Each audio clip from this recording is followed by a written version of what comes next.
on the beat.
Tell me what you on, huh, safuu?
What's going on, everybody? good time of day, whatever time of day it is for you, to all of my beautiful people. Greek, how you doing, brother? I'm doing great. What a wonderful day. Yeah, so I was going to come on. Greek and I were going to come on, and we weren't going to really have a specific topic, but we're going to go ahead once again and talk about the nodes. Um, for those of you that are interested, and then we'll talk about other things as well. Whatever you guys bring up in the comments, of course, we will address them. Any concerns, comments, and questions, of course, right, Greek? We will entertain and talk to anybody about just about anything. But I think that there's still a concern out there about what's going to happen with the blockchain and the node holders. So we're gonna go just to give you guys a little bit of information. We're just gonna look at something here. We're gonna go to that calculator that I showed you guys yesterday, Greek. And the reason why I want to do that is because this calculator is going to show us just a little insight as to what could have possibly happened going into July and getting nearer to July. This holding goes down to $1, right? If it went down lower, I would do that. I'm even going to ask Shepsky to do that just so that people can do a comparison. We were going to go down to $1, everybody. We were going to go down to under $1. We were going to go down to 50 cents, maybe even lower, maybe even 5 cents, like Papa Greek warned. Probably lower. Probably lower. Yeah, most probable, in fact, because understand, everybody, that we were gonna get to a point where we had 15 billion coins or somewhere around there, 15 billion coins. All right, that the calculator that was before was assuming the price was $9 throughout the entire time. So what that calculator did was it took 15 billion coins. Let me just go ahead and put that into the calculator here so that you guys can, so I can give you the accurate number. Times 9 means that we would have had $135 billion by July, by the end of the year, which is obviously something that can happen. I've been streaming that since the beginning, right, Greek? But the problem is with everybody that they're not understanding, anyone who still might have a problem, Greek, is the fact that when we were going to go down, we're forgetting about what happened with safuu. And what happened with safuu, Greek? When we went down in price, people freaked the out and they left and never came back. Yeah. Never came back. That kind of chart with the curve going down, it's not appealing to new investors too. So you don't get a lot of new money thrown in. It's like existing money constantly throwing at it because, and then everybody's chasing price. So I brought this comment on the screen, any love for the light nodes. We will get into that because yesterday I said I had to relook at something and I did today, but I'll get into that once we get to the calculator. I just want to hide the comment now just so we can. Yeah, no problem. Thank you, Greek. Melafella.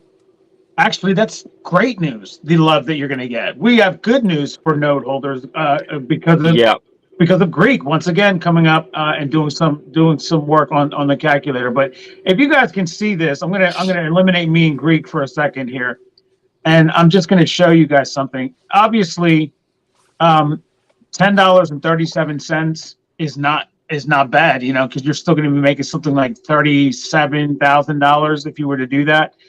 But that's at $1 million. If you see, this is $1 million. And if we went down to $1, we would, at 1 million transactions, you're only making $10.37.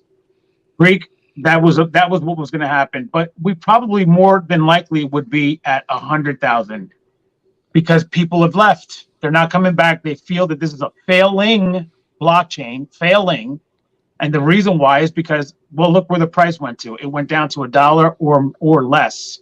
So what you could do here, Greek, just so that everybody understands, if this is $1 per day at 100,000 per transaction, Greek, that means that this node, that's the full node, is picking up 52 cents a day. This is the reason why this model was bad, and it was not going to work. It was not going to work. So the calculator, the illusion that it gave you, was because of the fact that none of us, as a community doing our own due diligence, we never took that into account, which we should have, because we already know, we all went through safuu.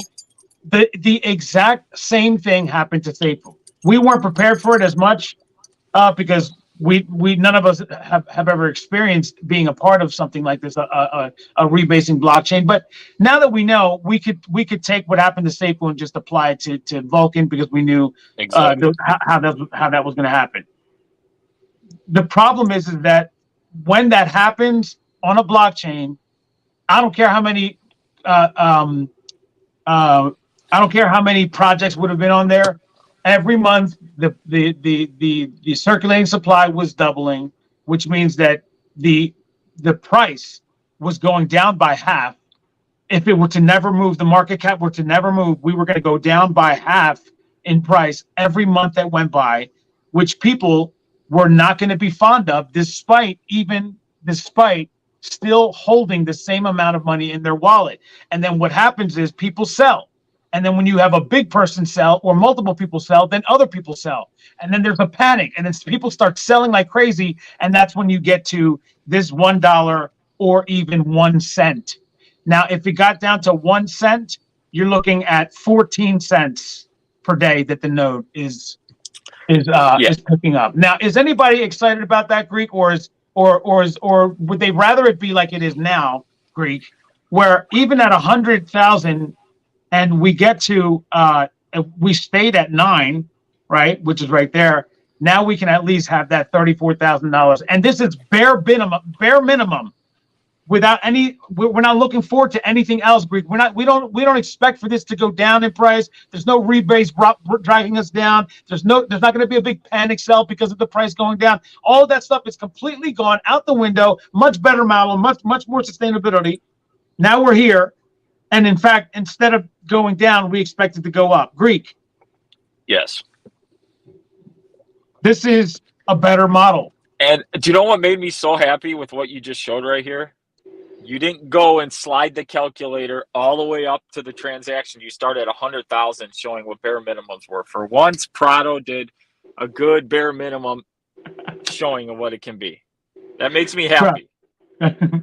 Yeah. Well, I'm not talking about price prediction right now, because that's another different story. Because I will get into that, Greek. I'll get into that. But just give me what you think is a reasonable number that we can expect, and then we'll put it in the calculator, so that we can show people what could possibly happen. That's from the start, 100,000 is reasonable for transaction volume to start. Okay, now there's going to be ramp up as more projects get in, as things. I always said there was going to be ramp up, but the thing we don't know is how price affects the node calculations now, and how that means. So it's a good thing we have the slider on price, because I truly see the price sitting somewhere between $27 and $40. And that's where I see us staying and holding for a little while until we get more projects, more volume. So if you do that, you can really see where it's going to head. And it's not as $27.99 a day that the node's picking up at 100,000. Yeah, that's only at 100,000 transactions, and once we ramp up, it's going to get better and better and better and better and better. And at everything you heard today, with 400,000, it's 111. With the same price being 27, this works better, bro. Yeah, and then as you put this in your wallet, rather than worrying about it losing value over time because of the rebasing curve going down, you have a normal looking chart. It can hold value, and you're rebasing on it, as well as you're earning more flex on it. So it's actually a positive thing. There's multiple revenue streams coming in on this stuff. And now, I can't hold it back any longer, because the light nodes are probably looking at this, and no, they're waiting for you. This is a good time. I wanted people to be in there. So yesterday I said I had to relook at the light nodes, because it seemed kind of low to me, and nobody would run their light nodes. So I did look at it. We did the light nodes on 1/100th of a full node, which was not the way to look at it. So I went to the sheet.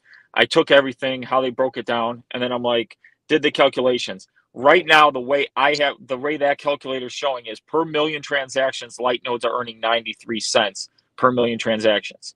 That is not correct. I will 100% say that's not correct. Shepsky knows the new calculations. We're going to have it in there later. Today, he's going to put it in there. The new calculation is actually they earn $1.94 per million transactions at a $9 price, not 93 cents. So it's almost double what that calculator is showing for the light nodes. $1.94 per day at $9. Is it $9, Greek? Yeah, at $9 for a million transactions, which is so it's the same as a full node earning 93.31 per million transactions at a $9 price range. So how about that, everybody? Before, in order to get to this number, we had to double in price. But now, because of the way Greek has been able to figure it out, with holding $9 at a million transactions, by the way, still at a million transactions, light node holders will get. Phone starts ringing. Sorry, bro. And I do want to say this, just to compare it, because people are going to be like, okay, like, so if we get to $18 and we're doing a million transactions a day, you're making almost $4 on your light node a day. And people might go, well, Greek, that's not as good. Well, before, if you really think about the node numbers, even on the old calculator, you were earning $6.50 a day for 100 million volume. So like this is probably going to end up being better because I don't see us being down that low in price. I see these will earn a lot more. Yeah. And so you could see the because of the way it was being calculated before, even the calculator, which will be updated, it's not out yet. You could see that it was telling people it was going to get $1.90 or it was going to get 93 cents, like we said, at a million in transactions. But now that will be updated. Shepsky will work on that, and then once this is all ready to go, everybody else will be able to go to it. But this is what happens though, Greek, to the nodes. If we get to, let me just click on something over here, wherever it lands on $88, which is like, yeah, I mean, that's very attainable, obviously. $88. What does that give us, Greek? What's the calculation so I can take everybody to the calculator? How do we do it? For what? For the 1 day at $88 for light node holders. So just do $90 because that's a 10x on the $1.94. Okay. So you can just. Oh yeah, there you go. $1.94 times 10. Hold on. 1.94 times 10. I'm sure that people can do this in their head. I'm just doing it. $19.04 per day times 365 equals $7,081 a year on the node. Greek.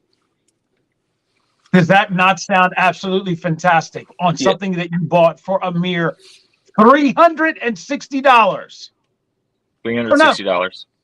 By the way, if you own 5 of them, that means that you're picking up $35,405. Yeah, I knew there was something I was looking wrong. That's at $90. Because it didn't make sense. It did not make sense. But yeah, it didn't make sense before. But now I looked at the sheet; everything matches their sheet. So this is probably right.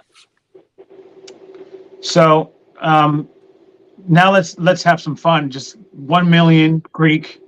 We're in 2024. It's 2024. It's September 2024. We've been around for more than a year and a half now, or actually exactly one year and a half. That's 1.5 years after the blockchain releases, and we are somewhere around where Binance is, and we're actually doing the same kind of numbers that they're doing, right?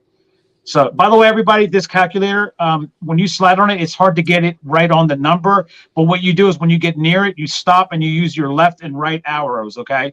When you stop and use your left and right arrows, look, you can go $1 at a time. I'm glad you figured that out. Yeah, $1, $300 is where Binance is, give or take a few, right? At 2.7 million, or is it 2.6? It was like 2.4. It ranges, so you can do anywhere between 2.4 and 2.7. This is for all of you that think that this is not better. Now, and I know Lead especially loves to use he loves to compare it to now. If this was happening for Binance people, everybody, then they're making 50,000, 30,000, 40,000. Each light node holder is doing that for them, but they have things set up a little bit different, right?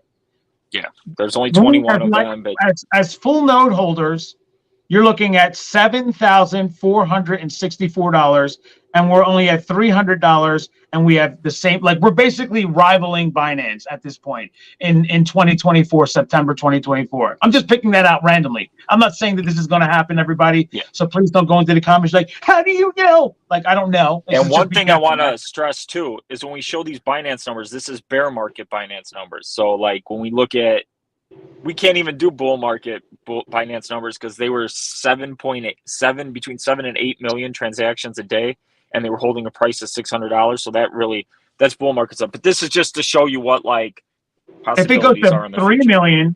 3 million transactions, which is what this goes up to, and Shepsky could probably fix that also if we wanted to, but 3 million is reasonable. That's $9,331.20.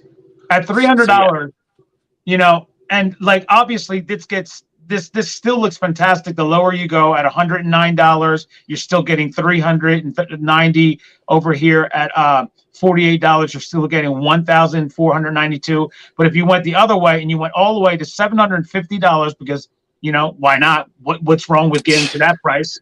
We would be looking at node holders $23,326 a day. He couldn't help himself. Prado couldn't help himself but slide it all over. A day. Now, I don't know about you, Greek, but I'm okay with that number. Yeah. Are you? I'm okay with 200-300 a day. I'm good. By the way, light node holders, if we were to get to 750 a day, and we are at 3 million transactions. This is crazy numbers, I know, but I'm just saying, let's just look at it as a light node holder and the potential that you possibly have. You see this $233? Just go ahead and double this. Double it. Just double this. This is inaccurate. Greek figured out the number, so we know the real node numbers are basically double this number. You're making about $480 a day as a light node holder. And bro, that's not even if you have 5 light node holders, just quintuple that. Okay, so I mean, listen, you know, we'll go back down here to some more reasonable 1.3. Let's go to 600,000, and then down over here we'll go to $200, very attainable. $1,244 and about $24 a day for light node holders. Okay, this is absolutely spectacular, but for some reason we still have a problem out there. I don't get it. Anybody else in the comments excited about this? All this data is from the team sheet. Okay, so it's just basically taking it out and looking at it. So yeah. I just always heard everybody say lights were 1/100th of a full, and then when we made the calculator yesterday, you know, we were like 1/100th of a full, and then I'm like, wait, let me just look at the light pool. The sheet has the light pool, and then I looked at it, I'm like, why am I not using that data? So then I told Shepsky, and he's going to do it today, and then we're going to have that. So it's awesome. Fantastic. And so now for everybody that was in the comments yesterday saying, how come I can't see the calculator? Now you know why. There's still things that need to be done, right, Greek? Yeah. So basically we got this calculator. I want people to test it out. So only a few select people I've sent it to test it out. We want to get Brian's like approval. He said it looks good, but he doesn't know the back end calculations, but he says it looks pretty spot on with what he's been forecasting. So we have that. So we're trying to get the team to also say, yeah, this is good, it matches. And yeah, the team's busy doing other things than to appease. I know people are like, the team should release a calculator. The team should release a calculator. The team's working on something, but you know. But Greek, if we can help the team, why not? Greek, I'm looking at YouTube right now. On the Greek DeFi Gurus channel, 79 people watching. 69 people watching on Daniel Prado Worldwide. How do you feel about that? You're the one who always points these numbers out. I'm not looking at them. So You say that all the time, bro. You always say, you're always watching on his channel, come to mine. And now there's more people watching on your channel. okay, I always joke I around. made a mistake. I shouldn't have had you on today. Yeah. You know, I'm just happy that people choose to watch. You know, if they want to watch on your channel, my channel, the fact is they're watching us. They're learning. That's And, really the bottom line. Yep. But yeah, that's 155 people watching, and 79 are on yours, 69 are on mine. Barry likes that there's 69 watching on mine, which is I do too. I think actually. Barry's going back and forth to keep somebody at 69. So I know we've talked a lot about node holders, and I know the non-node holders want some action too. So they want some Protonomics to get them excited. You know, I saw Miss Lovey want some action from Protonomics to get excited. Yeah. So how can I illustrate some numbers for you guys? We can go to the calculator, or let me see, what was there? I wanted to.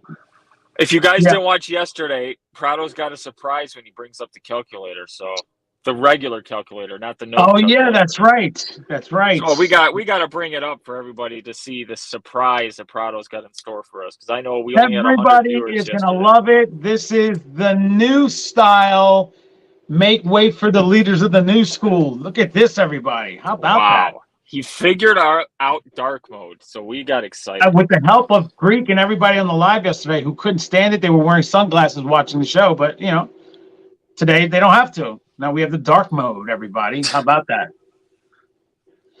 Yeah. So let's do some numbers. Greek, we have 58 million, right?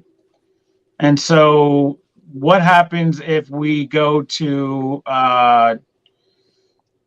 what is it? What would be the volume, right? Like, so the volume would have to be like, just pick a number that we did, not transactions wise, because that's node stuff. What about the volume? How much money? Attainable day one volume, I can see 15, 20, 25 million. So we'll go to the high number that Greek said. 25 million times 0.01% means $250,000 has been collected by just what's going to be. That's just for what we're going to get as holders. This $250,000 is going to be the given flex to rewards. us in the rewards. This is the flex part. That's how much has been collected for all of us, right? So then now you have this, and you go, all right, well, I'm Live Freedom, and I own 0.05%, right? That means that she gets $125 that day.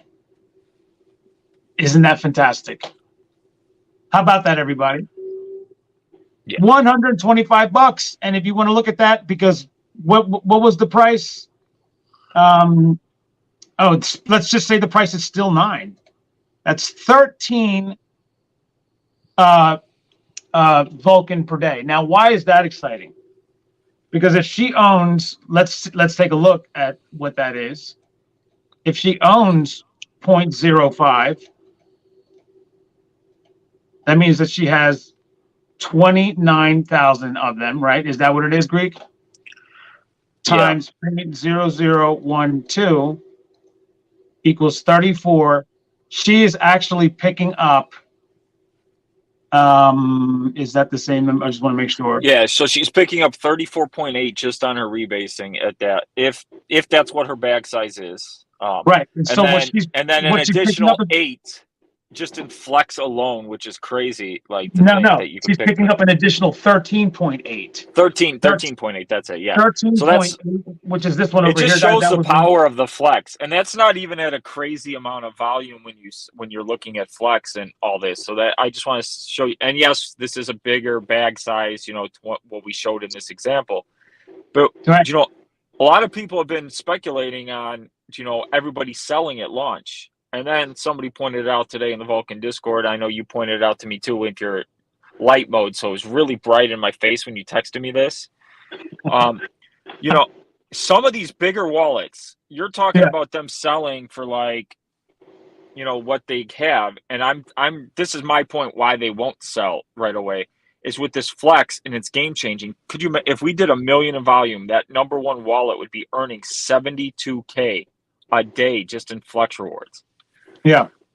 So we'll look at that right now, Greek, because I want to show people this in the screen so they can have like sort of a visual of what you're saying.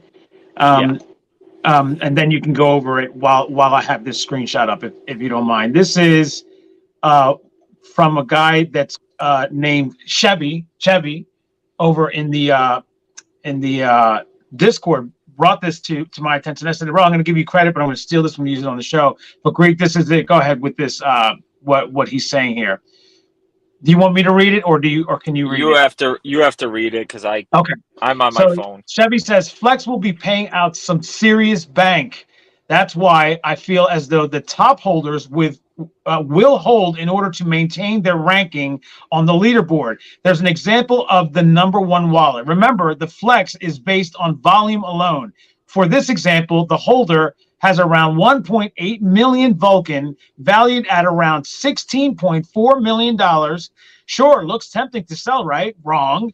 With a healthy 100 million in volume, the Flex will be 1 million paid out to all the node holders, or to all the holders. I'm sorry. Yeah. This cat receives 7.28% of that million, or $72,800 per day, or $26,572,000 per year on a 16.4 million initial investment. That, folks, is how you bring in big money. Investors that hodl, again, remember the Flex is based on only on volume. So what he's saying here, Greek, is what you were saying. If this person were to cash out today, like opening day, they would make 16.4 million. But if they didn't do that, and we are reasonable, it's reasonable to say that we are more sustainable now, and we expect for price to at least hold, and if not hold, but also go up, then that means that if they held and did it by just collecting their rebates instead of 16.4 million on day one, by the end of the year, they've actually made $10 million more because they didn't sell. So who thinks that that's the better move? I do. And that's not factoring in any price rise. That's not factoring in, exponential growth. Like a blockchain's going to grow. Like, of course, it's going to be slower at the start. You're not going to get to 100 million every day.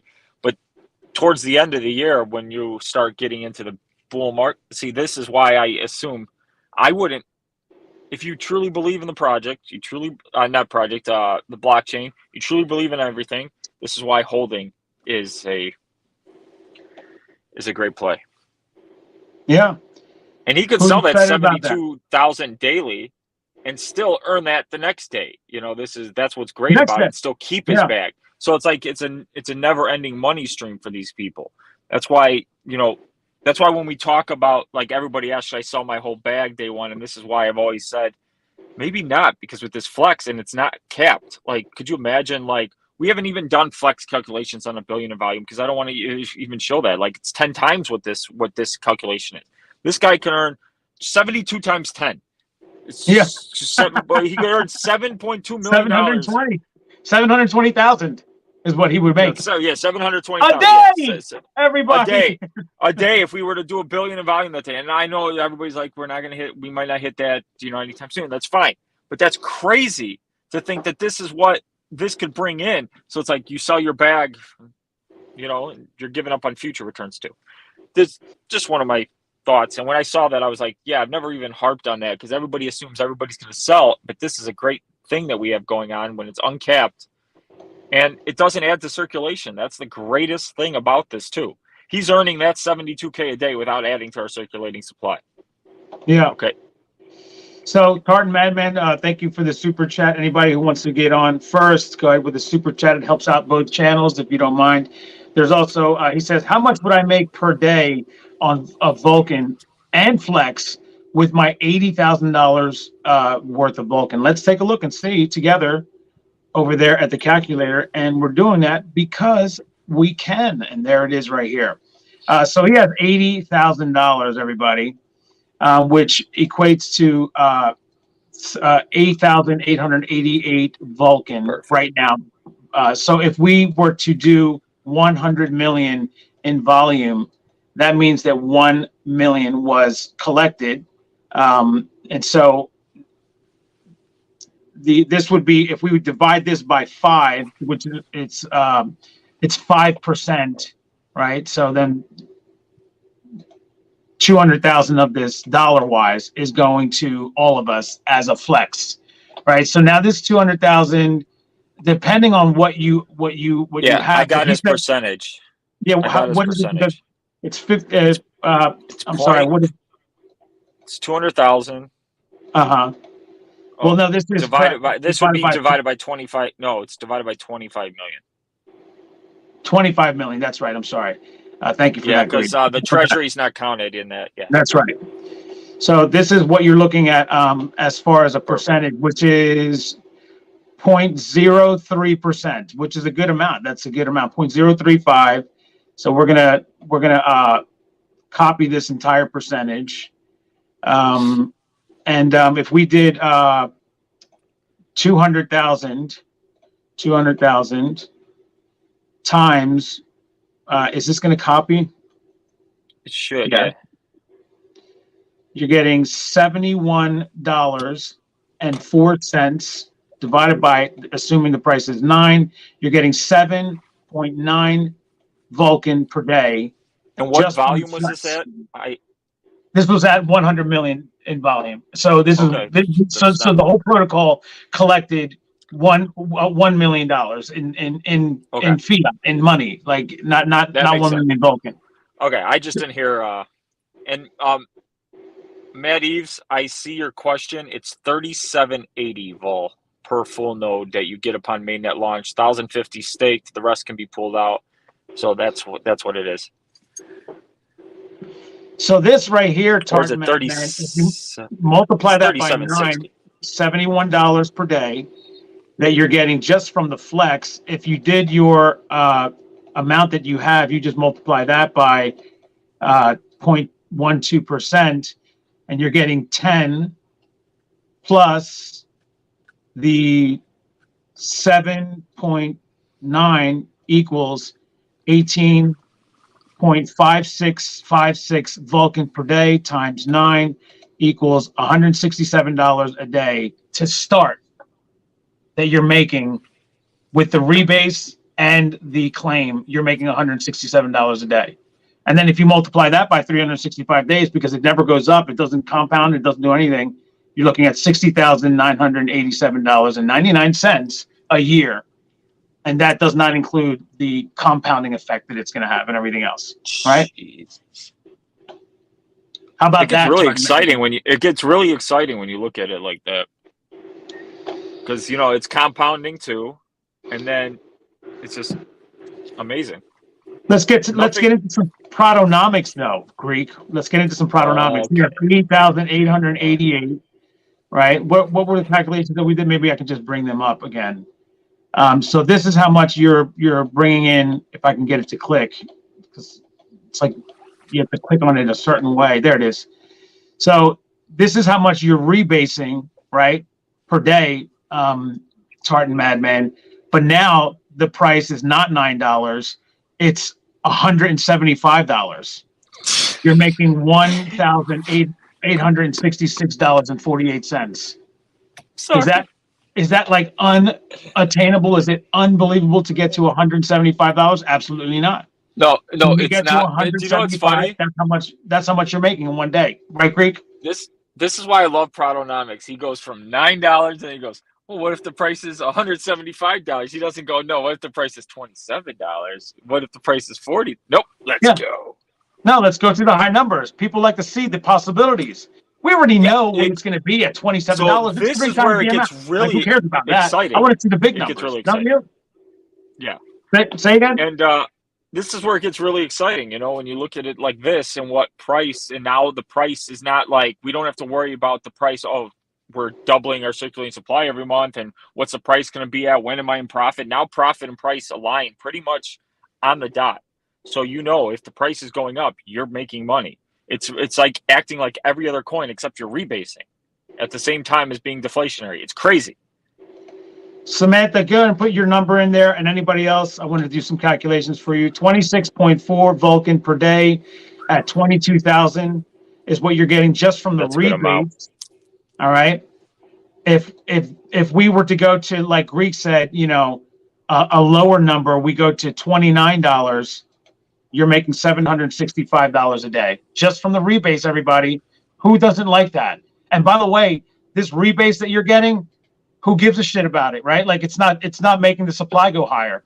I mean, you care about it because it's giving you $765 a day based on it being $29, but $765 a day, guess what it did? It made it more valuable because now people see that happening. And also that same day that happened, the circulating supply went down, not up. Do you guys understand how exciting that is? Now, if you were to have 22,000, right?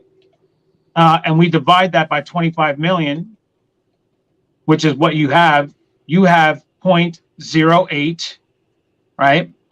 So if we just go ahead and copy this, and the protocol picked up $1 million, that means 200,000 of it is for the flex option. We multiply that by your percentage, and you're picking up. Did I put that in wrong? $176. That's right. Divide that by $50. Yeah, if they did 100 million, it would be 1 million. It would be 1 million in the pool if there was the flex. All of it gets paid out. But no, I'm doing this because he has $176. Or divide that by $29, which is what the number we're just using as an example. You've picked up an extra 6.06 times $29. It's another $176 that you picked up, right? How about that? $176 plus 126, or I'm sorry, this was 700, but we're going to go plus what he picked up in the rebase, which was 765. Because you are holding, you now have $941 more in fiat. And if you were to just take it all together, because we're still at, because we're at not $29 on that day, you've picked up an extra 32.44 and all the rest of those numbers there as your take home. And and the supply never went up. Cedric Harris, Greek, is that not phenomenal or what? It's phenomenal. This is why I got so excited when he changed the tokenomics. As soon as it clicked in my head, I was like, oh man, this is something we've never seen before. You know. We have Richard Hudman, who is what did he say his was 7,193. 7,193 times. I like this amount because this is exactly where I'm going to be at about. So this is like my bag. Great. So you guys are going to be picking up 8.6 Vulcan per day. This represents the amount of Vulcan that you're getting. 8.6316 Vulcan per day. That times 9, the price on opening day means that you've gotten $77.68. If we have 200,000, well, what was it again? How much was it? 7,193. 193. I have to click back and forth. That's why I was asking. 7,193 divided by 25 million equals 0.28%. So we're going to copy that, right? The blockchain picked up $200,000. We multiply that by your percentage, gives us $57.54. Divide that by 9, which is what we start off with. That's an additional 6.39%, which when we add that, 6.39 Vulcan, which when we add that to your bag that you collected from your rebase, that would be, how much was that? I got to make sure that I click on the right one. 57 plus 57.54, 57.54 equals 63.93 altogether. Multiply that by 9 means that you're picking up $575 You a did day. you clicked the wrong number. I did. Yeah. This one right here is the amount that he's picking up per day from the yeah, and then you add that to 8.63, so it's like 15 vol a day. So it's 200. Oh, no, I'm sorry. I was looking at the wrong one. But let me do it again. So it was 20. Yeah, you just gotta 27. do the 7.3 plus 8.63, whatever. Well, if I can see, 7.54 plus 8.63. That's it. All right, so this is still really good though. 15.84 is what you yeah, picked up. it's somewhere in that region. 9 is still $142.56 that you're picking up every day. And this is based on the price staying at 9. Because the percentages that I'm giving you guys, or the numbers that I'm giving you guys, is not dollars. At the end, it's dollars. When you look at this 15.84 that Richard Hudman picked up, and the price is now $72. It's 1,140. You know what I'm saying? Like that's why this is a better model. Instead of the price going down, it has all the possibility to go up. And if it goes up to $72 and you only picked up 15.484 safuu, it's a lot better to pick up 15.84 safuu when it's $72 as opposed to picking up 120 Vulcan, but the price went down to $4, right? It's $480. We keep on going. Now you picked up 120, and now the price went down to $1. It's still 120. Go ahead. One thing I want to bring up is the flex portion is not going up with the price. Only the rebase portion goes up with the price because the taxes, like on 100 million in volume, that tax, if the price is higher that day, it's going to collect less vol that day on that 100 million in taxes. But when you divide it out, the number is going to be the same. So like if you're in 172 on the flex, that's going to be 172 whether the price is $100, you know, or even higher. It's just you're just going to get less vol that day. So that's what I want to point out, that on the flex portion, you can't really factor in the price too much. It's always going to be that same dollar amount based on what you hold, based on what they collect, because it's just they'll collect different amounts of vol that day based on that. But the rebasing numbers, like if you're starting out for earning $70 a day and the price jumps up 3x, now those rebasing numbers jump up 3x. So that's crazy because that's confirmed you're earning that much vol daily. So that's where it gets really exciting. Because I've had people asking in the Discords if like the flex, if the price goes up, does it 3x? No, it doesn't. It just stays stationary. But that's still amazing. Like, you know, as your bag grows, you know, it's phenomenal. And so, Liv, what you would be picking up at 10,000 is 8.88 in just the rebase alone. I'm sorry, no, this is 8.88, not based on the rebase alone. What you're picking up is this is your amount of Vulcan from the flex, just from the flex, right? 8.88, because you have 10,000. If you look over here to the right, and we multiply the 10,000 by your percentage, which is by the rebase percentage, which is 0.12, you get 12 per day.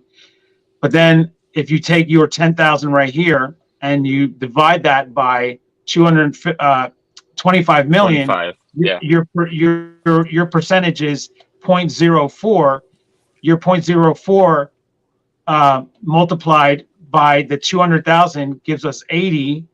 80 divided by 9 gives us 8.88 that you're picking up just from the flex, Liv. Just from the flex. And then you add that to the 12. amount that you're actually getting, which is 12 from the rebase, and you're picking up 20. And Liv, if the price goes to 10x 90, that means that you've picked up $1,880 just a day, just because. And you haven't. And the reason why is because you've held strong. You haven't done anything yet. Now, when you sell, your changes, your percentages change and things like this, you know. But understand that. But those are absolutely phenomenal numbers. per day, Greek. I love these numbers. Nearly $1,900 per day.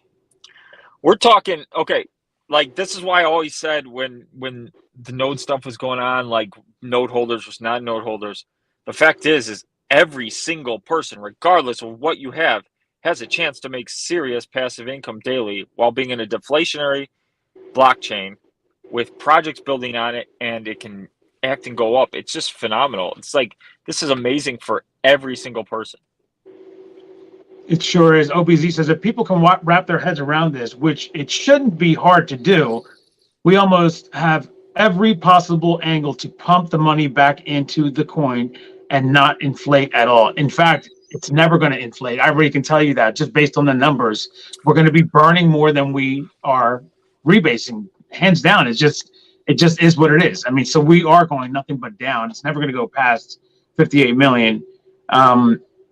Which is absolutely phenomenal. I mean, I can't tell you how bullish that is. There is an instance where we won't be deflationary, and that's if the price is extremely high. Yeah. Because at that point, then you're not burning as many out of circulation because, you just can't bet you're bringing in more. But then you also have a high price. So it's like it benefits us anyways. So, right. Even then, if the price were to lower, then that burn percentage now goes up, and then you start being deflationary again. Like, and we're talking like, when I'm talking like for us to be out of deflationary range, it's got to be like over $500 price range. Like right now, it's ridiculous unless you get a ton of volume. But then if it's over 500, we're all happy anyway. So it's like a win-win regardless. Like this is truly a win-win regardless. Like it's just nuts. Well, like what are you basing that on though? Because like the reality is that we're still deflationary because the money is not what 66,000 coins are being put in circulation. Okay, a day, 60,000 vol. We burn 3% of whatever's brought in. But if the price is $100 and you do 100 million in volume, you're bringing in the vault. Is it is it the money tied to the vol? It's the Vulcan that's it would be more. It would be more based on, not the fiat. Yeah, so but like still deflationary. Yeah, but if you do 100 million in volume on that 100 million volume at $100 price, it's going to be less vol transacted to get that, so it's going to be less burnt out of that vol. So it does make sense, but it's very. I don't know exactly what numbers. I haven't run the math on this. I'm sure like Dio has it, but it's still a good thing for us because like the price would have to be skyrocket, and you'd still. And we're not even gaining, like, we're talking, even if you're gaining in circulation, we're talking gaining like 10 to 15,000 coins as opposed to gaining 1.2 million, 95 million like we were going to gain before. In the old model in July, we were going to gain 95 million coins a day in circulation. Good luck trying to burn that no matter how much volume you did. So I'm just doing this for Dino Rex Gaming. He wanted me to do his. So what you're picking up on a $1 million day, meaning the amount that was collected was 1 million, and we had 100 million in circulating supply. Let me make sure that I'm doing that right. $1 million is 1%. Yeah, I'm doing you're it wrong. Doing this based wrong. No, right? No, so you're doing no, it. You're doing something really good. No, it's 1%. Is you're right. 1% is what's going to the flex option. No. So we have been doing it right. Yeah. No, you're doing it based on 20 million volume. I'm just letting you know that with your 200,000. So that's even better for people because you think you're doing it on 100 million volume, but you're actually showing them on 20 million. Am I? No, because 100 million, 1% of 100 million is a million. Oh, that's right. Yeah. You're right. I am doing it wrong because 1% is. But it's fine because 20 million is more attainable. So you're showing them attainable numbers. It's 5% that I've been doing it wrong, Greek. Why'd you tell me? Because for once you were doing realistic numbers that are attainable from the start. So I'm like, okay, 20 million volume. They're out of a 200,000. This is only 20 million volume, everybody. Greek just corrected me. Thank you for doing that, Greek, because I didn't realize that I was doing it based on the million, like thinking that the 1 million was collected. If it's 100 million, that means that what's this like? That's 5 times 5 equals, 1 million. guys, that's $1 million that's getting distributed on 100 million. That changes everything. You got to multiply everything that I told you guys by 5. Greek. Yeah, That's not a bad do you thing. know That's what? actually, if we got $100 million a day, that's 5 times more than all the numbers that I gave everybody. Yeah, but now they're happy because now they're happy with the 20 million volume. They're like, wow, well, that's what I'm going to make on 20 million volume. That's great. Yeah. And see, that's why I always say when I run my numbers, I don't go out like you do, like to the high end. I go, where am I seeing us being? Where are we going to get? And then, of course, if it's higher, I'm going to be ecstatic. But 20 million, that's amazing. That's amazing, bro. Did you guys see that? Liv, did you see that? 5 times the amount that I told you is what you're actually getting on $100 million volume. Now, $100 million volume, though. $100 million volume. With Tokenomics at work. Boom. Tokenomics are awesome, Roberto Cato says. And then Robert also puts a blue smiling thing, but it doesn't pop up. You see how it just pops up like that? I don't know why that's doing that to us, but that's the second time that happens. I'm so glad. To roll with Greek Prado. No, I know. I just he just corrected me. I'm happy that he did. I was just doing the screaming and stuff because people like that stuff. Yeah, they love when he screams. I'm so happy I got the heat working in my car today and figured out how to turn off the Bluetooth and still connect. Because yesterday I was like freezing in the car. See, Liv loves my Tokenomics. I told you she loves your My Tokenomics just revealed that we're getting 5 times more than what I was saying. It's because of what I did. That's what happened. Now we're getting 5 times more. Tokenomics make you money without making you money. It's the greatest thing ever. I just make you the money. I just plug it into my calculator and it just exists. Barrett said Prado needs a tissue. Bro, it wasn't that exciting for me. Nothing is. Can you please do mine, Safuu Warrior? We're going to do yours with the actual numbers. From $100 million, $100 million in volume means that we're going to pick up $1 million in. It just doesn't sound right, does it, Greek? $1 million. I'm so excited by this correction. Was done on the real numbers, okay? The whale wallet was done on 100 million in volume. Okay, that was not off 20 million. Okay, that 72K was off of 100 million. Oh, man. Let's do Safuu Warrior. Safuu Warrior, yours is 2969. 2969. And we're going to give you the amount that you're rebasing first, which is 3.56 per day. It's pretty good. Then we go 25 million, or I'm sorry, what is it? 2969, right? 2969. Yeah, I forget you can't see. Divided by 25 million equals 0.01% of the pool.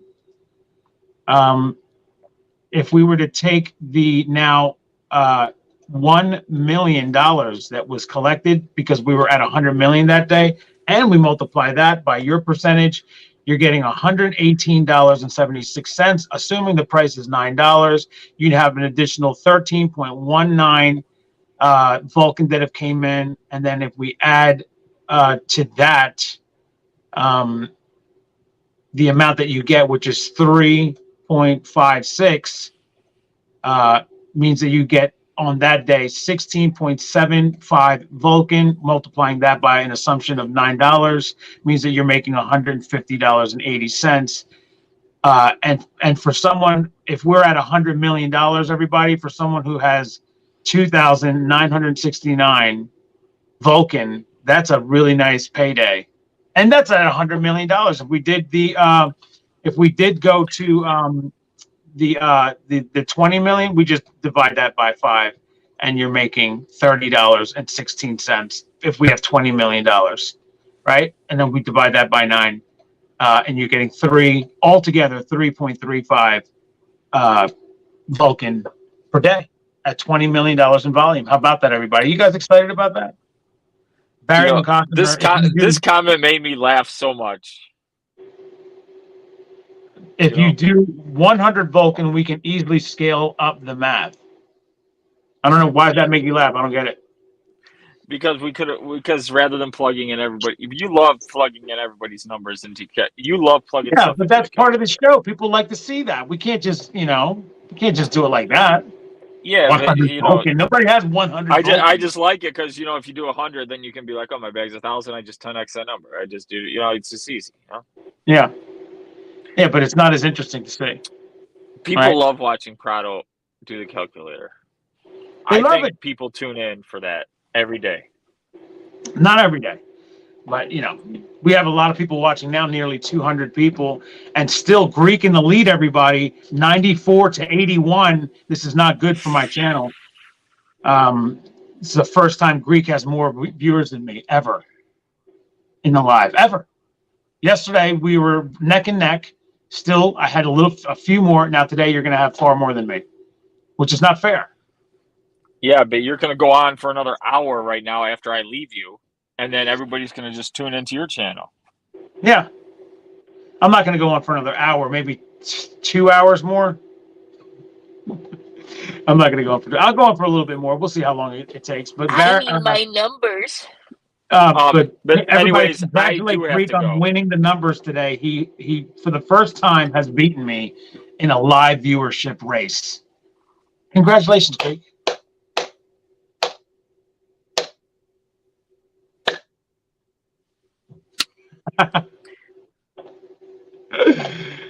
Greek is taking over, says Senor Rojo. No, he's not. Oh, my goodness. Oh man, can you do my back? 100 Vulcan. No, we're not doing that. we could have just done the number's too small. I don't like it. Yeah. No, that's Protonomics. The number's got to be huge, and I got to show you the crazies. But anyways, my lunch is up, so I got to get back into the office. I love each and every one of you, and thank you so much for tuning in. And remember, we're all going to make it. Thank you, brother. I appreciate it. El Neni says, I wanted to join on Greek's channel, but I had to top in yours to make your numbers up. Don't cry, Danny. Oh, good stuff. Thanks, Greek, for being here. I appreciate it. Let me see if there's some comments that I have not gotten to. Let me see. Now that Greek is up, the numbers are going to dwindle because he had like 100 people watching on his channel, which was great. I'm glad for Greek that he finally was able to have more numbers than me on a live. But mistakes happen. You know what I mean? Like this. Imagine those millionaires getting flex. Bitcoin and ETH will have issues with us. Like, what? Thank God we are so early on this train. This is how you conquer the market in this space. That's right, Iris. Greek. I was going to say Greek, but Brian actually spoke about that in Dubai when being interviewed. He said, when Uber went out, they took over the market by offering a bunch of free stuff. They spent a bunch of money on getting the word out, and then once they went live to take over the market, that's in fact what they did. So the whole thing about the promotion, which people are still upset about, despite these tokenomics being literally 1,000 times better. I mean, it's just the numbers on how on the amount of times better this is beyond 1,000 times. Like if I were to go back to the calculator and show you what I mean by that, it means that if we would have done it the old way, and we didn't go that far, we went down to 50 cents. Let's say that it went down to 50. It didn't go down to a penny or 5 cents, and went down to 50 cents. If this goes to $50, right? If we divide that by 50 cents, how many is that? Oh, that's what did I do? 0.50. That's what I have to do. 50 divided by 0.15. What is that? I don't even know. It's 100, right? If it did go down to the 5 cents, 50 divided by 5 cents is 1,000 exactly. But that's if it gets to 50. What if it gets to high numbers like you guys like for me to talk about? What if it gets to that 100 divided by 0.5? Why am I not doing that right? 1,000 times 0.0. I'm putting times, that's why. 1,000 divided by 0.05 means 20,000. If it went down to if it gets to the crazy numbers, what if it's going to that, like I tell everybody on day one, based on people coming to the new blockchain, based on just Vulcan itself, which is what my belief is still, that on day one, everybody, we're gonna be attracting a lot of people for day one simply because of Vulcan itself. That's it. Like, there's gonna be projects and all that other stuff that's gonna boost the numbers even more. But we have that plus the interest in Vulcan itself brings us to a $300 price tag. If we divide that by 50 cents, we're looking at 600 times. If it were to go down from what the old tokenomics were, and it did get down to 5 cents, that is a $6,000 difference. So it's actually, if we were to do those kinds of numbers, that's the difference. It is. It's not 1,000 times better. It's actually 6,000 times better than what it could have possibly been.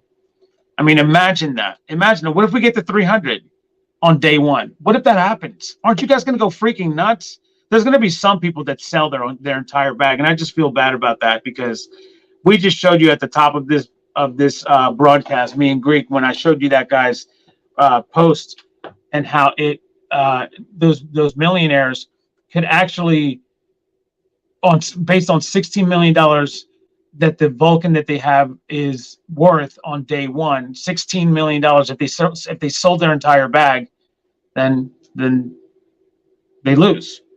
They still win because they made all that money, but if they just collected the rebase on it and the claiming, you're looking at $10 million more if they just followed the program the way it was built and what it's supposed to do. And that's just based on $9, everybody. If you have a bigger or smaller bag than that, nobody has a bigger bag than the number one wallet, but if you have a smaller bag, obviously, those same types of numbers play out for you too. Now, I expect for you to sell. I'm not telling people don't sell, don't sell, don't sell. What I'm saying is, don't sell your entire bag. Don't sell your entire bag, because that's not going to work out for you very well. It's not going to work out for you very well. Okay. And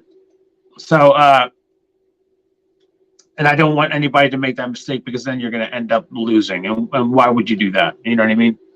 So let me see if there's some more comments here that with Cosmic Force launching on our blockchain, have you all researched average daily volumes for a new or established crypto play to earn game? I have not done that, but Lucky Charms in the Discord was talking about that today earlier. By the way, the new partner for the Skyway program, which is, again, WaveM Studios, you just understand what that is. That's a platform where you can build games. That's what that's for. If you're someone who's interested in making your own game, you can, by going to them, and then they help you through the process. Isn't that like amazing? If you have a game idea for crypto, go to them and they will help you. Okay? And that's what that's for. That's exactly what that's for. Okay? Let me see here. Also, Milky says, I think at some point during this live, Prado has said every number combinations possible. He sounds like that. He sounds like that guy doing the auction on Storage Wars. Yeah, that guy. Anybody that does those types of storage things, or not storage, but like auctions. I think those are funny. Anytime I hear them, that's always a funny experience. But those things are, yeah, I've seen that before. Mr. Yan says 100 million would also decrease the circulating supply at $9, so your bag percentage would also be higher. That's right. The only thing that slows down, I think Greek was mistaken on the idea that he had that when the numbers go high, we're adding supply. We're not ever adding supply. It doesn't work out that way. He'll come back and after he's done the numbers and say, oh yeah, you know what, that was right. So I'm not the only one wrong in math sometimes, but he'll realize, because the only thing that happens when the price of the Vulcan gets higher, everybody, the only thing that happens is it slows down the burn. It slows down the burn, but it doesn't. There's no time, because you have to understand that we're picking up as a flex 1% of the daily winnings, right? Just do this in your math. All you got to do, we don't have to use a calculator or nothing. We're picking up 1%, and that's already out there. Like, that's not, we're not minting new coins, right? But what we are minting and actually picking up that's new is 0.12%. 0.12%. This is for every transaction that the blockchain has. The percentages are being picked up. We're picking up 0.12% no matter what. Without any transactions happening, we pick up 0.12%. But all the transactions combined, 3% of it is being burned. So that's like, what is that? 60 times more that's being burned per day, because 0.12 of 1% is 0.12. It's not exactly 60%, but 0.12% is nearly a tenth of 1%. We're burning 3%. Can you guys follow along with me on this? We're burning 3% of every transaction, though. So every transaction is 60 times more, nearly, like 54 times more, something like that.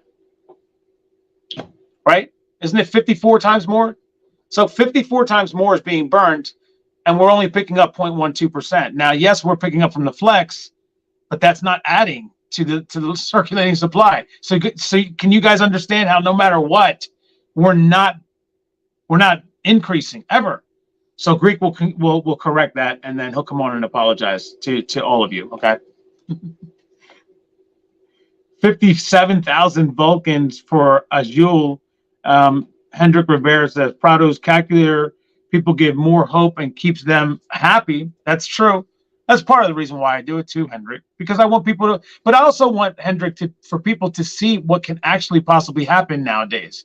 I used to give those numbers all the time for safuu and the set and the third, you know what I mean? That was hopium, but this is actually things that can happen. All right.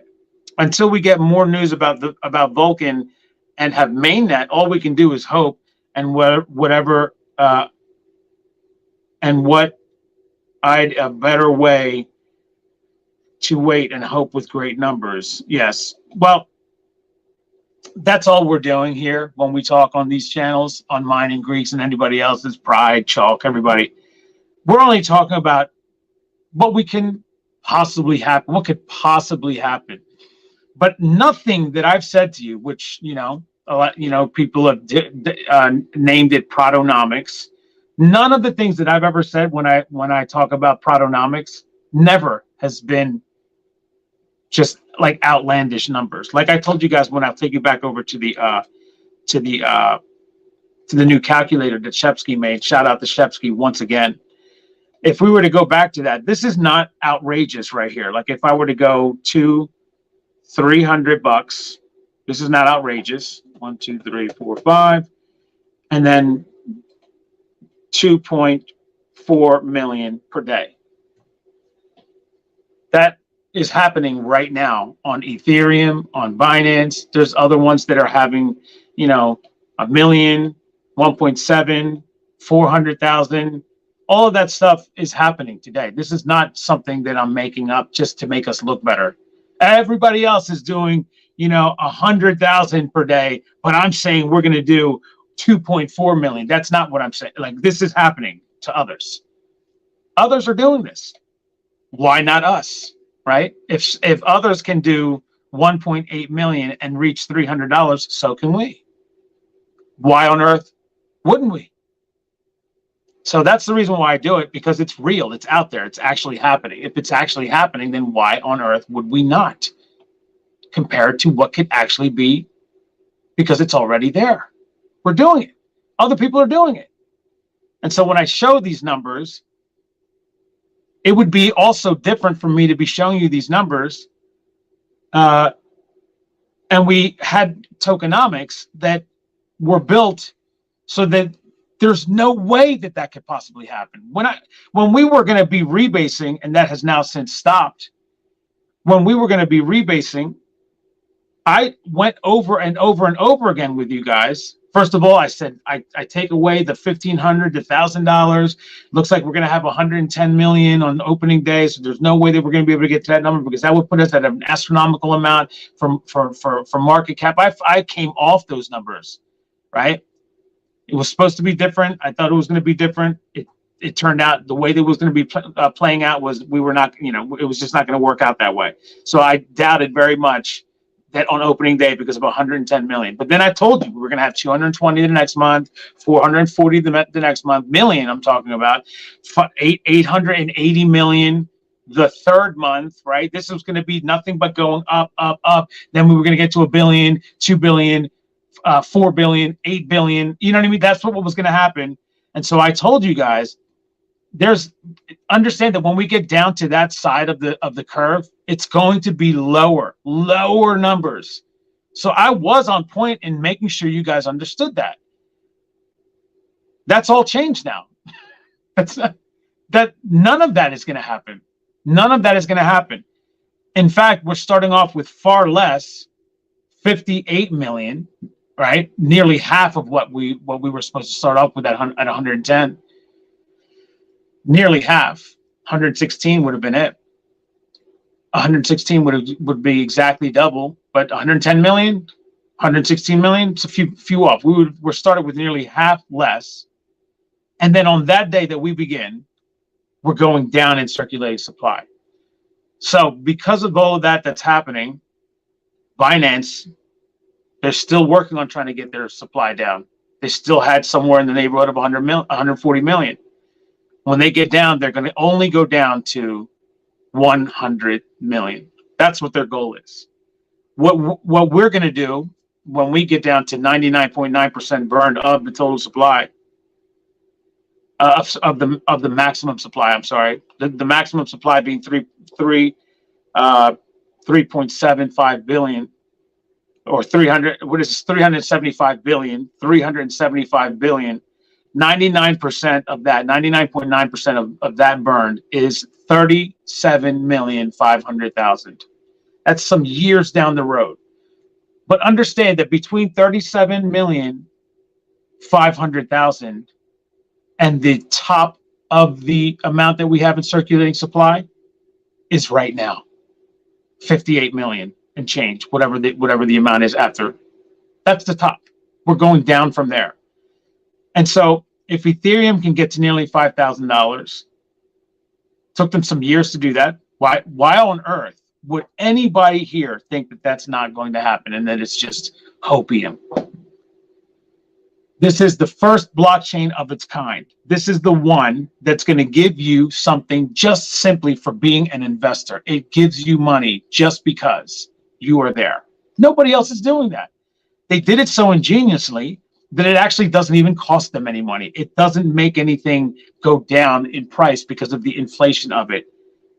It's a model that could be copied by governments if they wanted to help with their populations and their respective currency.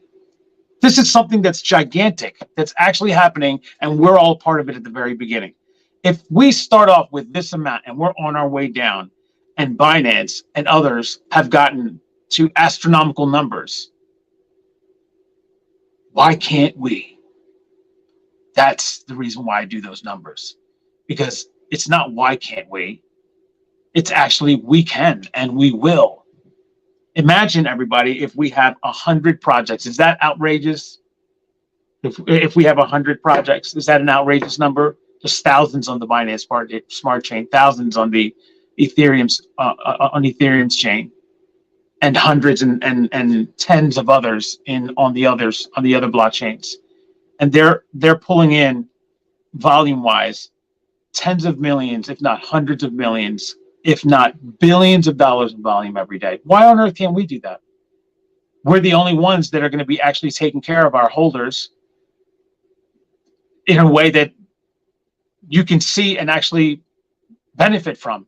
You could take what you get daily, you could cash it out, go to the central exchange.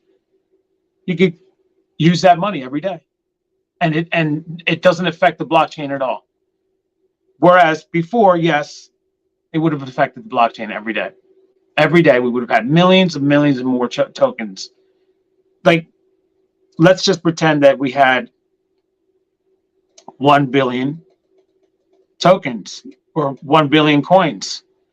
If I multiply that by 0.0293, because we were getting 2.093, right? 0.93. We were getting 2.093 is what we were getting daily. If we had 1 billion coins in existence, everybody, that means that in one day, this just understand this so that you can understand why this is so much better. In one day, the amount of coins minted, anybody want to guess? You could just do it in your head if you want. I'll just say it though.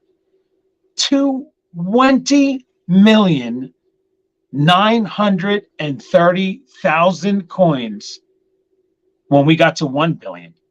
And we were going to get to far more than 1 billion. Would be minted in one day. One day would be 20,930,000. Nearly 21 million in one day would have been minted. That would have killed us. That would have killed us. It's not going to happen anymore. If it gets to 2 billion, when we got to 2 billion, just double the number. 3 billion, triple the number. That's how much we were going to be minting every day. You guys think that was going to kill us? It was going to kill us. Now that that's not happening, and we are actually going down, and we see all these examples of all these different blockchains and all their circulating supplies and all their projects and all their volumes, if we are to have a rebasing blockchain that is paying you every day, nobody else is doing that again, drive that point home every day, make sure that everybody knows that, then guess what? That's going to, especially upon release, nobody's talking about it now. Not really, right? Who's talking about coming over to the Vulcan blockchain from Binance? Who's talking about coming over to the blockchain from Ethereum? Not many people. But you see, when it starts though, and then it starts to become successful, that's when other people start to go, what? Like, wait, so they're doing really well over there, man, and people are making, money by just holding, and their circulating supply actually is lower today than it was yesterday. What the is going on over there? I got to check it out. Then they start checking it out, and then more, and then more, and then more. And then after checking it out, they start to realize it's probably better for us to be here. What, you mean to tell me that I could just copy my entire project and then paste it over to yours? It's just that simple, which is basically what it is. I mean, there's a little bit more to it than that, but you know what I mean. And then I could do this, and my people with my project can enjoy this. Oh, now I'm doing that, bro. And then they come over, and that's based on the opening day, and then the week after, the month after, the first year, all of that stuff happens. We're by the way, while all this is happening, we are now entering into the bull run, right? The bull run is now starting. And what happens during the bull run? Things go absolutely nuts. So if you think that I'm out of my mind, or that this is just Tokenomics and all that stuff, after everything that I just said, which is all 100% facts, then I don't know what to tell you. But like Live Freedom and Samantha, Mrs. Worldwide, Andrew Avery, Fowler, El Neni, Aris, they all love this. Why? Because they are seeing and hearing what I'm saying. and they know what I'm saying is true. I'm not just saying this stuff to make you guys happy. I don't want to do that. Thank you, Ian. I'm not saying this because I'm just hoping. That's not what I'm doing. I'm not telling you that. I'm telling you guys what can actually happen based on actual numbers, based on actual events, based on 100% factual history. Remember I told you guys that facts are, as humans, they're hard to get around. We're not allowed to just have an opinion. Like, I know that you say 2 + 2 is 4, but I don't think so. It doesn't work that way. It does not work that way. It does not work that way. Facts are exactly what the word itself says. They're facts. There's nothing you can do about it. Everything that I've said here on this channel, especially since the blockchain being born again into a new blockchain with new numbers and new goals, new tokenomics, it is absolutely 100% doable. And the reason why is again, it has nothing to do with opinion. It has nothing to do with hope. It has everything to do with price.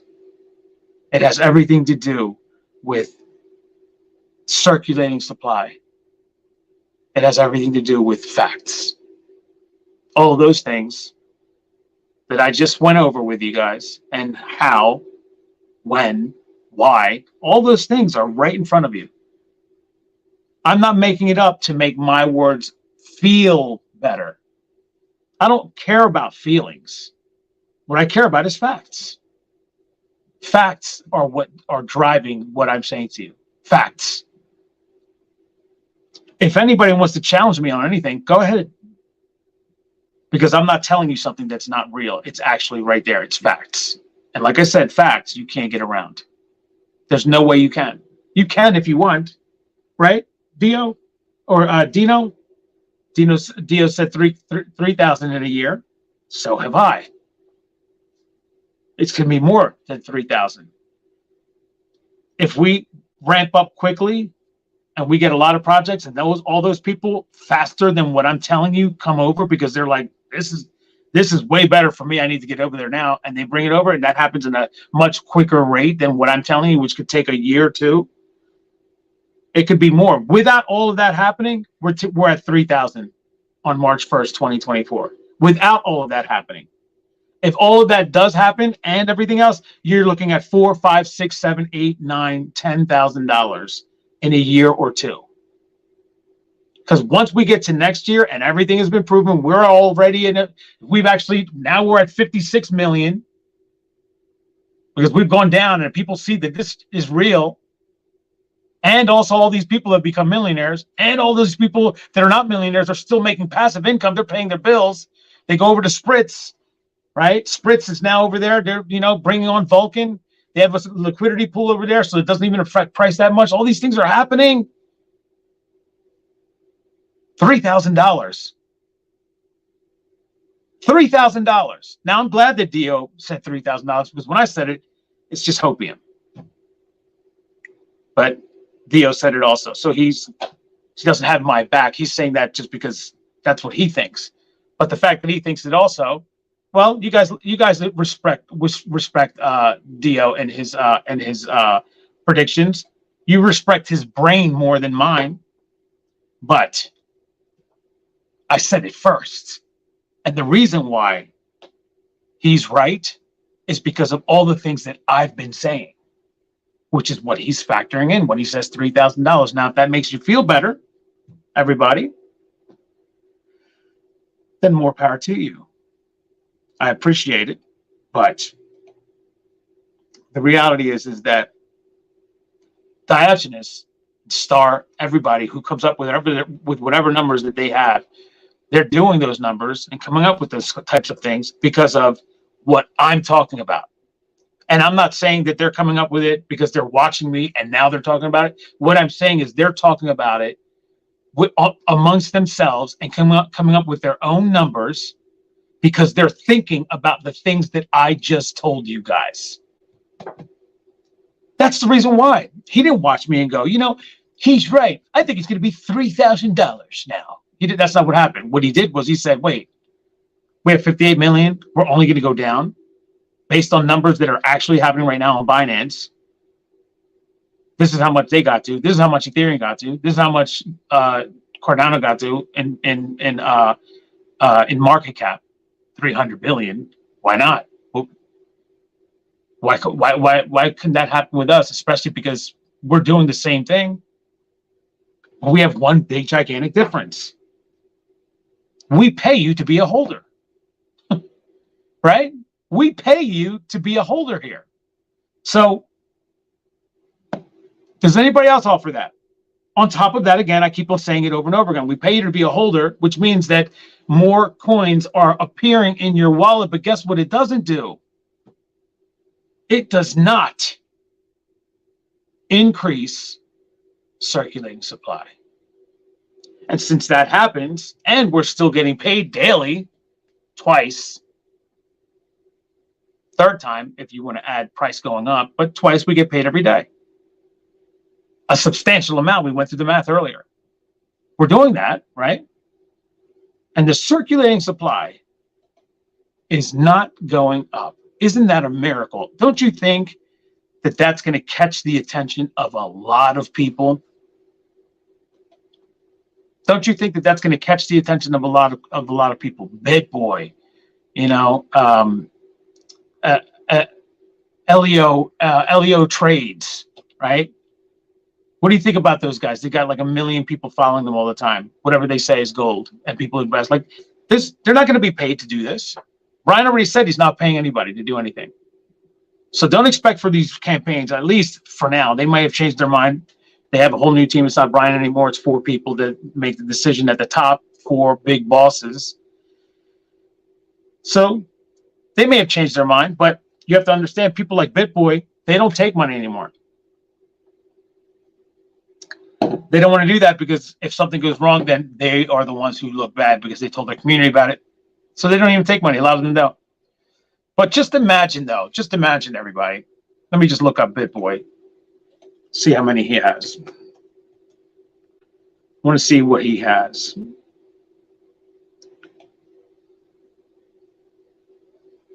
$1.45 million subscribers.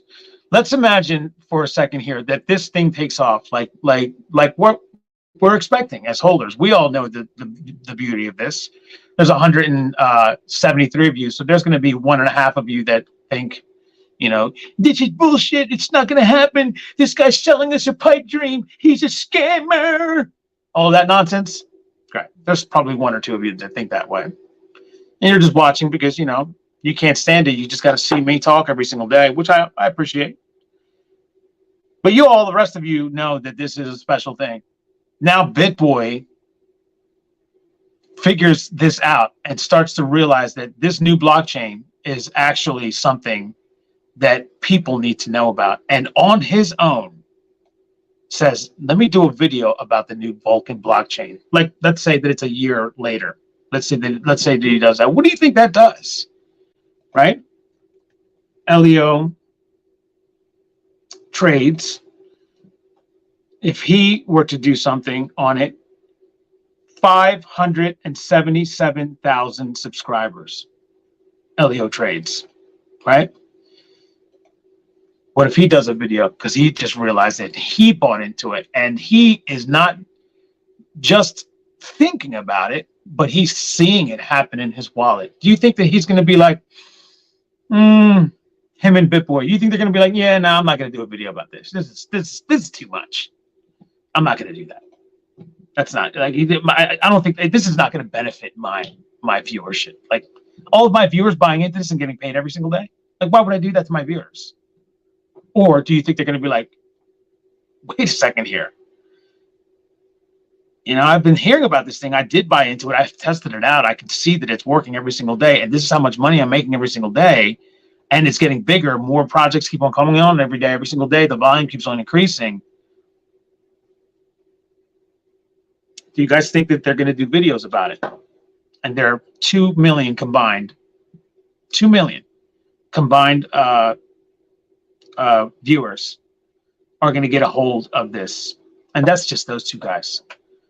There's still the guys that have 100,000, 500,000, 300,000, 20,000. There's all those people too. What happens when they start talking about it and they start to realize that this thing is going to go nuts?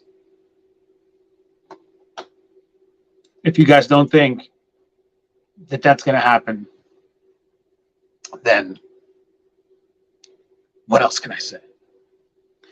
Daniel is a straight up G. He does so much that we have no idea. Big ups to all the Vulcan team. Those people work really hard. Yes, they do, Tanya. Thank you so much for being here.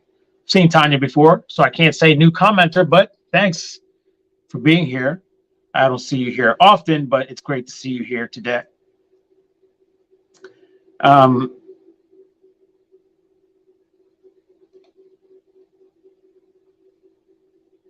Diamond Nuts was asking 4,600 Vulcan at launch with new tokenomics. What does that mean? Triple Moon Goddess. Is that a guy? Diamond Nuts? Is that like someone's name? He was asking for 4,600 Vulcan at launch. Is that a YouTuber that was asking for that amount? That's a lot. If he were to be asking for that, what is that? 4,600 times 9. That's $41,400. Yeah, that's about right.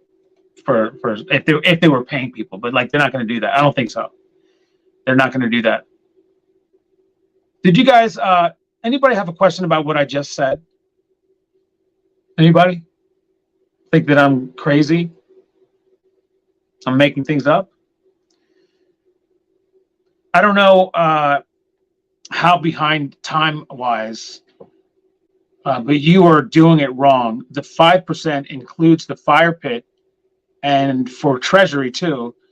So not from 20 million, but from 100 million, we get 1 million distributed for the flex. Yeah, that's what we did, Mihal. We did it that way. I was doing it wrong, meaning when I was doing it wrong, Greek pointed it out to me that the $200,000 that I was distributing was based on 20 million, because $20 million brings in $1 million for the distribution. 20 million brings in that much, because if there's $20 million in volume, understand $20 million in volume, 5% of that is $1 million. So if 5% of that is $1 million, 1 million divided into 3, 1, 1, 1% of that is $200,000. And only based on $20 million in volume, that $200,000 turned into a lot of money for holders. When it came to the flex, how much they get in flex, which changed everything. Because Greek then was like, well, that's actually based on 20. I've been just letting you do it because, you always inflate the numbers, which was, kind of annoying, but like, it would have been better if we were doing it the actual right way. But all it did was just quintuple the numbers that I gave everybody, which made it even more exciting. So it was kind of good in a way. But there's this idea, and that's why it's annoying to me, is because there's this idea that I'm inflating the numbers, that I'm just like talking about things that are just not possible. That's why Greek is going to be apologizing to me on day one, and then the other day that I choose, because we're going to go into these numbers, and then he's going to have to suck it up. So is Lead, so is Kryptonian. Everybody, anyone who wants to line up in Discord, go ahead. Because you guys think that I'm playing This Is Hopium. I'm just blowing up the numbers. $100 million in volume would have given us 5 times more, which is what I thought it was, because I was just not thinking. Was not thinking at all. I was thinking 1 million being brought in by the protocol at $100 million. That's not what it is. At $100 million, the protocol, I'm sorry, the blockchain makes $5 million. So when I gave people their numbers, it was based on 1 million being distributed, which only, I mean, all that did was just quintuple once we found that out. So that made people feel a lot better. But I wasn't doing the numbers wrong. If you watch back, you'll see me how. Okay? We figured that out. All right.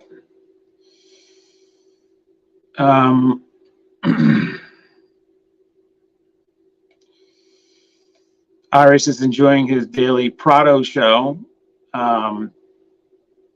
Thank you so much for watching. 94 watching, 46 likes. Smash the like and subscribe button. There's actually more than that watching right now. It's 169 people. We have some people watching on my channel, and then some people still continuing to watch on Greek's channel, which now is Greek has 82 and I have 97 watching. That's more like it.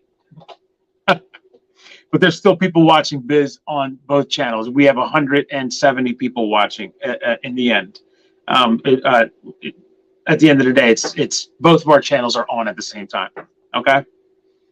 I set it up so that me and Greek go live together whenever we do a show together.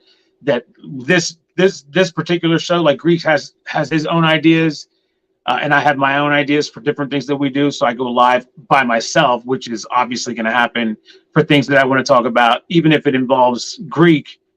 It's not going to be on both of our channels, you know. But if it's today's show, which is supposed to be me and Greek together, sometimes he can't be on. So I just go on my channel. But if he can be on, it's going to be on both of our channels. You know what I mean? Because we're supposed to do it together. That's the idea. And he was on for the first half for the first half of the show, because it's now 1 hour and 41 minutes. Everybody.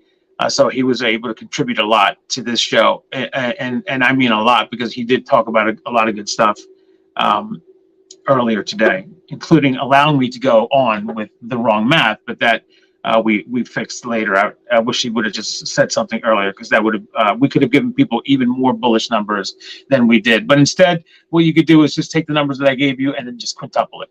So bullish. Thanks, Prado, for what you're doing for the community. No problem, NDY. Live in Triple Moon having a conversation down there. Matt Eve says they want to know how much they will get the math. Well, I did some math in there. There goes Greek saying watching Prado on mute is the best. Probably not. I mean, you should listen to what it is that I'm saying. Let me see.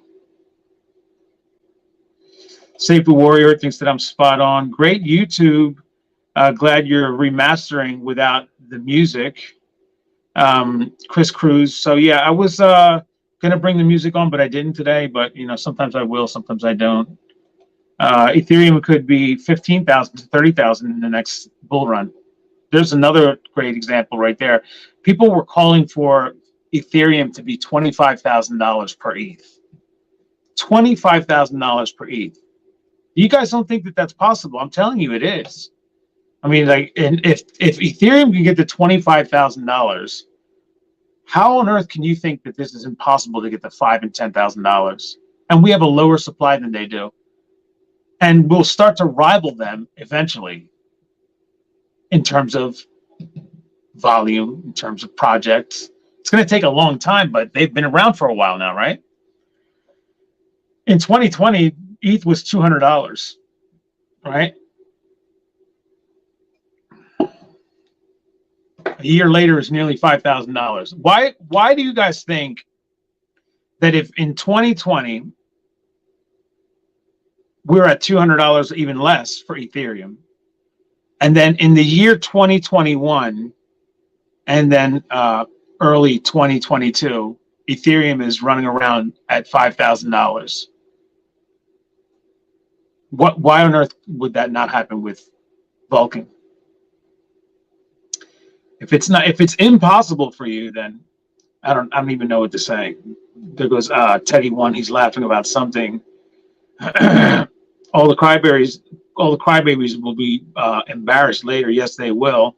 I'm so excited, says Miguel. Vulcan is full of great possibilities to make one's life better. That is the truth. PE says if Ethereum is at 15K plus in the next bull run, we will be at 2K plus. We will be at 5,000 plus, maybe 10,000 plus if they get to 15,000. Yeah. Yeah. I mean, I'm just going to say that right here. Okay. That's bottom line. There goes Lady Bags and Live Freedom. Thank you guys for being here. Triple Moon Goddess. Mrs. Worldwide, who's also in the background. She's device not connected, it says, but yeah. PE, Brian's goal is to surpass Ethereum by 2025. Did everybody forget that part? That Brian's goal is to take over the #1 spot? Did you guys forget that? In order to do that, $10,000, right? That's where we need to be per coin. $8,000, something like that. $7, $8, $9, $10,000 per coin is where we need to be to surpass them. Why? Because they have 140 million coins. We only have 58. I mean, easy, right? Brian's goal is to surpass Ethereum by 2025. And that beating in market cap and price, we know Ethereum will be in the trillions in the next bull run. Yeah. They're going to go up also. But you could best believe so are we. Anybody have a question about that? Who's with Prado at 300? I am. This is on day one, by the way. I'm talking about Jason. Now, after day one, we might go down, and it's probably expected that we go down. If we were to go up to that $300 range or more, we're going to come down because there's going to be a lot of profit taking. Things like this are going to happen because there's not going to be a lot of projects that are going to keep up that volume to keep us pushing. Now, there might be a bunch of things that happen from here until the blockchain releases, a whole bunch of projects that we don't know about that end up coming on. We don't know. That could happen. But when we hit the blockchain, though, the most thing that everyone's going to be interested in is Vulcan blockchain. That's going to be the #1 thing. And that by itself gives us 50 million to 100 million in volume on day one. Who else thinks that that's like crazy when I say we're going to get to 50 million or 100 million in volume? This astronomical number, which is really peanuts. It's peanuts. You guys think that that's a lot of money in a blockchain? These guys over there at over in Binance, they're doing like $1 billion, bro, or more a day in volume. You know what I'm saying? They're doing 500 million. At one point, right now they're doing like 2 million transactions a day. At one point they were doing 7 million or some crap like that. 7 to 9 million transactions a day, running $2 billion in volume. You think that we're going to do 100 million, $50 million, and that's too much? Like, guys, but like, I'm not telling you this because it's like hopium. I'm not telling you this because it's a possibility, and like, just don't really expect it. But like, man, we could possibly, like, this has happened. It happens every single day on Binance, on Ethereum, on Cardano, all these different blockchains. Look at the numbers. $100 million is nothing. $100 million happens for us on day one. We hit $300. That's why it's going to be a lot of fun for me, because I know that that's the possibility, and it's not only a possibility; it's a strong possibility.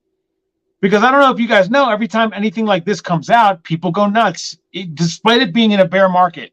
What happened to safuu when we were in safuu? It was nuts that first day. It went nuts, and everybody else was going down. And people were like, "But Bitcoin's going down, watch out." And I'm like, Bitcoin does not matter right now. This has no bearing on what's happening with safuu. There was not one person that was looking at the chart going, "Oh my God, Bitcoin's not going down. Yeah, I'm not going to buy anything today." No, they were buying. And it skyrocketed. March 9th, $12 million came in. $12 million at 400,000 in circulating supply, made the price go to $333. Started at $16.50. That's equivalent, it turns out, spot on, same to having $50 million come in at 58 million in circulating supply, starting at $9. It turns out that that's exactly the same ratio. I did the math. Now that turns out, if that happens, what on earth do you think is going to happen? We're going to be at $9, $15, $100 million comes in, and it's a bunch of buying, a lot of selling too. Don't get me wrong. All these people are buying though. 100 million comes in, 50 million comes in. 50 million is equivalent to it, not 100. 50 million is equivalent to the numbers that we saw March 9th. If that happens, and it's 100 million, just imagine if it's 100 million. If it's 50 million, it's equivalent to that same day, the reaction to the liquidity pool. There's going to be the differences because what's in the liquidity pool, all that stuff, I get it. But we're looking at basically the same type of thing that's happening, and it's going to be on day one. That's going to be our biggest day until we get down the line. And then when we're down the line, we'll end up having bigger days than we did on day one because there's going to be more projects, more volume. We're going to have way more than 100 million. We're going to be, living in the 500 million to $1 billion a day, every day, like Binance does now. That's where we'll be living eventually. But on day one, we could see, this is crazy right now. What I'm about to say to you, this is most likely not going to happen. We could easily see $500 million on day one. We could easily see that on day one, and then that makes this thing go absolutely crazy.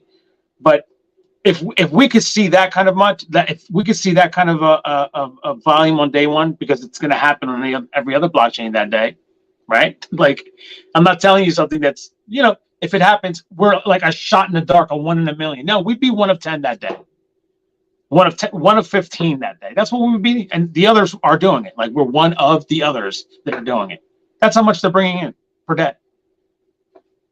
Like, we're not going to be, one out of like a shot in the dark, 1 in a million chance. We'd be 1 of like 15, 1 of 10 that's doing those types of numbers.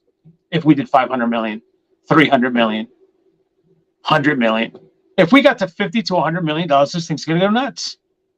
And it has nothing to do with hopium. Nothing to do with hopium. Everything that I just said again, and this big spiel that I just did for the past 10 minutes, for this entire half hour, for this entire hour since Greek has left, everything that I'm telling you is nothing but factual information. There's nothing that I made up. Nothing. Nothing at all. Not one thing. The only thing that you can look at, and you might be able to pull that out and be like, see, this is why you're crazy, is I said we could possibly hit $500 million on day one. But that's not even crazy, because guess what? We'd be 1 of 10 that did it. 1 of 15 that day. Every day, blockchains are seeing those types of numbers every day. So, what do you guys think? We're going to wrap it up soon. 7 minutes. Let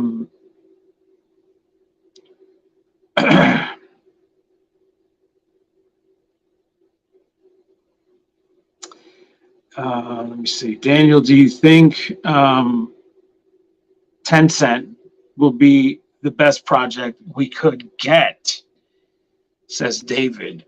So 10 Cent is something that people are really curious about. It's another company. I really don't want to talk about that, though, not because I know anything, but because I don't know anything, right? Like, I don't know what to say about that. It would be wonderful if they brought them on and they started working together with Vulcan. Like, would be nice.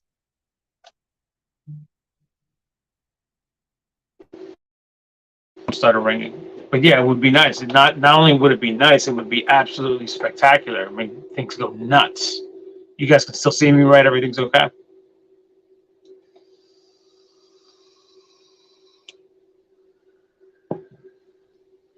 What up, Mrs. Worldwide or Mr. Worldwide? I'm so used to seeing Mrs. Worldwide when people write that. Mr. Worldwide, thank you so much. Zachary Duplessis says, I can't wait to see what kind of gaming projects come from the new Skyway partner. Yeah, see, that's another one. Everybody, that new partner helps you make games. Who's interested in making a game? If you are, then contact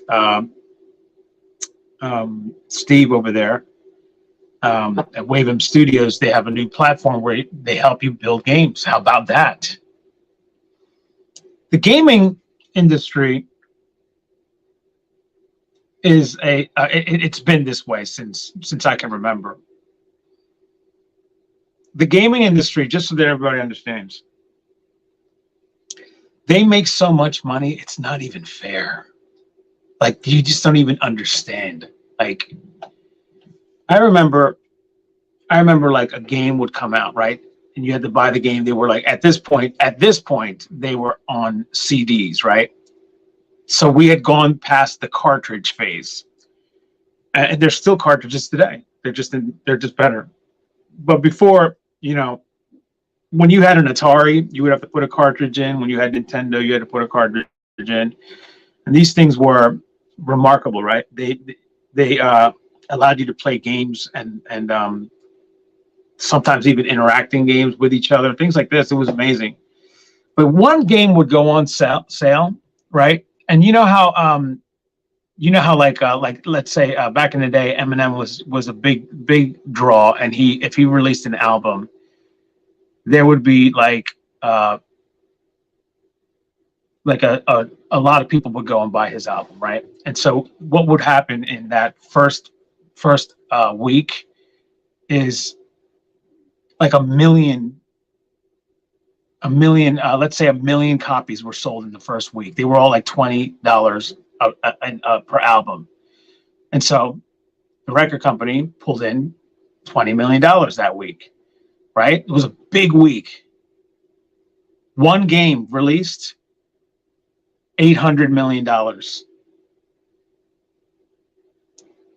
One game will get released, $800 million, $900 million.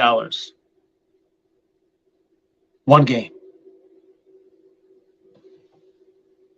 That's how much, like, forget about everything else.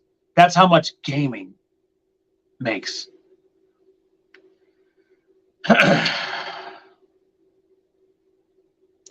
It's not fair, Dan. Laughing my ass off, shake my head. It really ain't.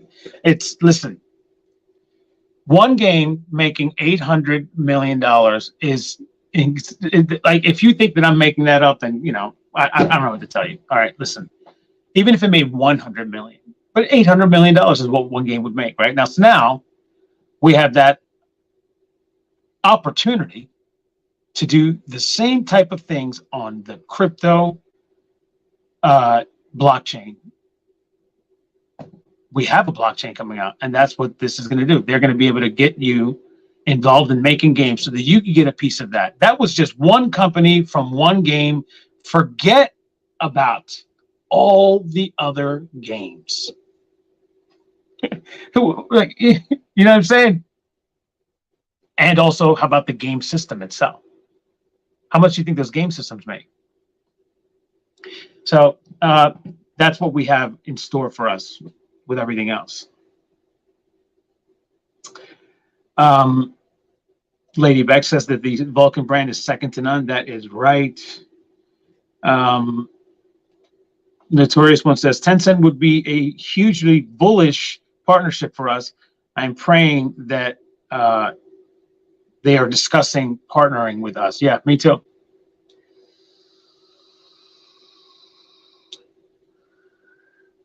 Guys, we're at the 2-hour mark. Do you want me to stay on, or do you want me to just wrap it up? Because I could just wrap it up if you want.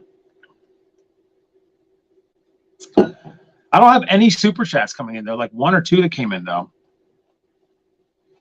Let me see what. At 300, I will take at least 20,000 in profit and keep the rest in. Yeah, that's a good move, Dino Rex Gaming. That's what you should do. If you spent your entire bag, though, forget about it. Forget about it. It's over for you. you have to buy back in, and maybe even at a higher price, a much higher price. Because if it goes to 300, like I told you, and you sold it, you had it at 9. What are you going to buy in at? $50, 150, 275, right? Like, you know. But if you sold at exactly 300 though, and it goes down to that, then yeah, you get it. You're getting a deal. But I wouldn't do that. I'd say, like you said, like 20,000, 20 or 20% even is a good move. People don't understand that it only takes a decent amount of breakthrough projects to climb up the blockchain rankings. That's right, Fowler. Which is what I've been trying to say. It's going to take. I mean, just imagine if that happens with one Fowler, just one. Now, what if there's 5 of them on top of the other 100 that's on the chain? But 5 of them are just making the world go nuts. You know what I mean? Like, that's what I'm saying. Safuu had a lot of hype for weeks and weeks before it went on sale. Yeah, we're gonna get the same type of stuff, Lady Bex. Remember, we're still is it like 6 weeks away still, right? So if they were to start their new campaign, right? By the way, the Super Bowl commercial, Brian, am I going to be in the Super Bowl commercial, Brian? Because that's what everybody wants that, right? Everybody. The Super Bowl commercial, if that were to happen, can you imagine what that would do if they put out a Super Bowl commercial? Just imagine that. You remember when Matt Damon did the commercial for Crypto.com? It's just him talking about, people missing out on opportunity because they didn't pay attention. The next thing you know, this happened and that happened. They missed out on it. Don't miss out on this one. Crypto.com. That's the end of the commercial. Matt Damon. What if they did something like that? Where do you guys think Vulcan starts then? Right? You have Matthew McConaughey sitting in a Lincoln Town Car, 1999, and he talks about the new Vulcan blockchain. What happens? What do you think? Now, that's still a possibility because we're still some weeks away from the Super Bowl happening. But what if they put that together? They decide that they're going for it and they're going to put it. And I'm just telling you, this is an idea for me. It's a dream of mine. This is not based on any facts, everybody I'm saying. I would think that would be crazy if they did that. Wouldn't it be? Wouldn't it be crazy? You see Matthew McConaughey talking about Vulcan, right? Tosses to me. And I'm like, thanks, Matthew. Appreciate you being here, brother. Everybody, new commenter, Matthew McConaughey. How about that? New movie star on top of Michael Douglas. Thank you, Matthew. And then that's the end of the commercial. Wouldn't that be fun? Wouldn't that be fun? Somehow our numbers are going down. Maybe people are getting bored of me. Do you think that's what it is, everybody? Let me see. There goes Robert Cato. Robert Cato says, thanks for the info and inspiration, DP, and the Nomics Super Bowl, # Super Bowl. Yeah, I think that would be something the heck else. Thank you so much for the super chat, Robert. That helps the channel out a lot.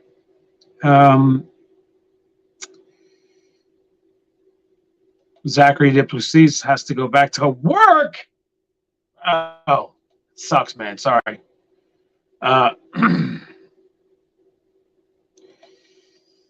You should jump on and talk more about the gaming benefits.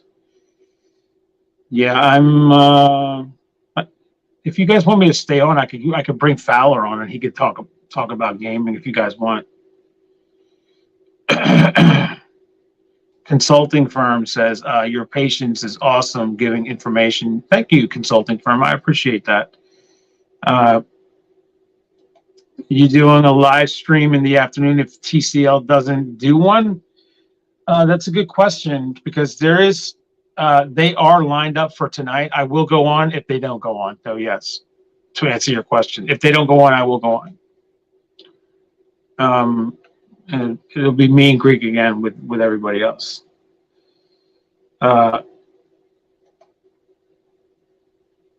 Yeah, product pool to keep going. All right. You guys want let me give an invite over there to Fowler. Fowler, I need you to accept my friend request. Oh no, let me see. Do I have you already? No, I don't. Let me see.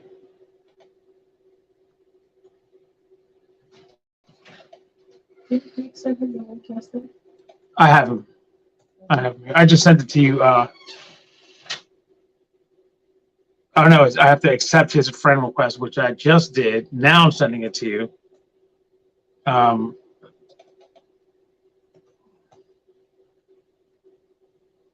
You have it now, Fowler, so you can come on and talk about gaming and whatever else you want to talk. Yes, bring Fowler on, broski, says the notorious one, with with the Greek horns. That's funny. Never stop. Keep talking. No, I'm going to keep going.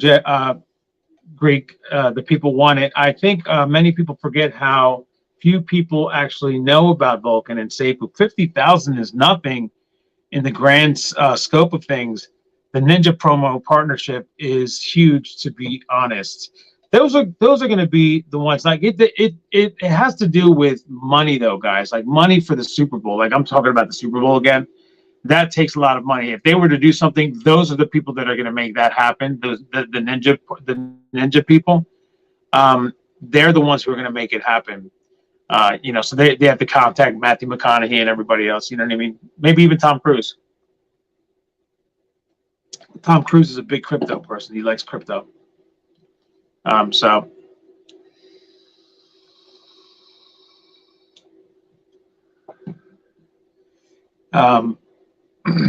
me just go through some of your comments that I didn't get to from before.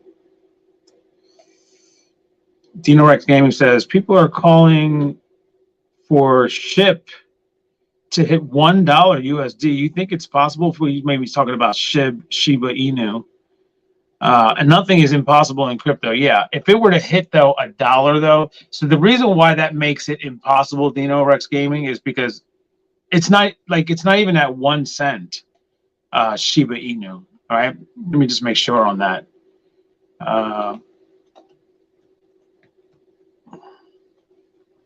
Where is it at right now?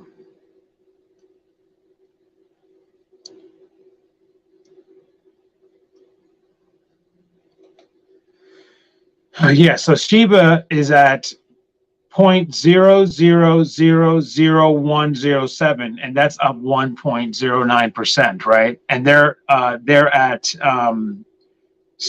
fully, I don't want, I'm going to just look at their market cap. Fully diluted is different. It's a little bit more, but their market cap is $5,874,359,215. And the reason why it's so high is because even at 0.0000107 their circulating supply is, let me just make sure I get that right. So they have 549 trillion, 63 billion, 278 million, 876,302 SHIB. Can you imagine having that kind of a circulating supply? That's the reason why it's so cheap. 549 trillion. That's why it would never get to $1, because then that means that Shiba Inu is worth $549 trillion. That's the reason why. I mean, nothing's impossible in crypto, but sometimes you could look at the numbers like that and just know that that's not going to happen.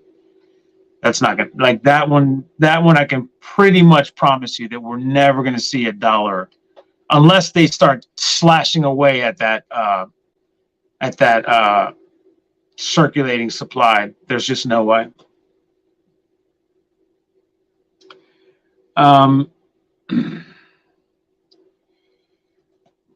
$7 million for a 30-second commercial during the Super Bowl. Yeah, that's how much they cost, bro. Super Bowl is the big one, bro. Unless they air a commercial on my channel. No, $7 million sounds about right.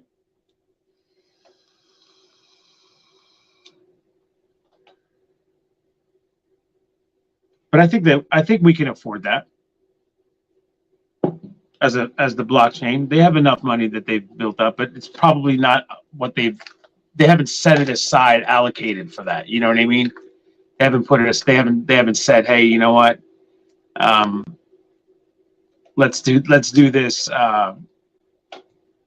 and put this money aside for that. They're using it for everything else. There goes Fowler. How you doing, brother?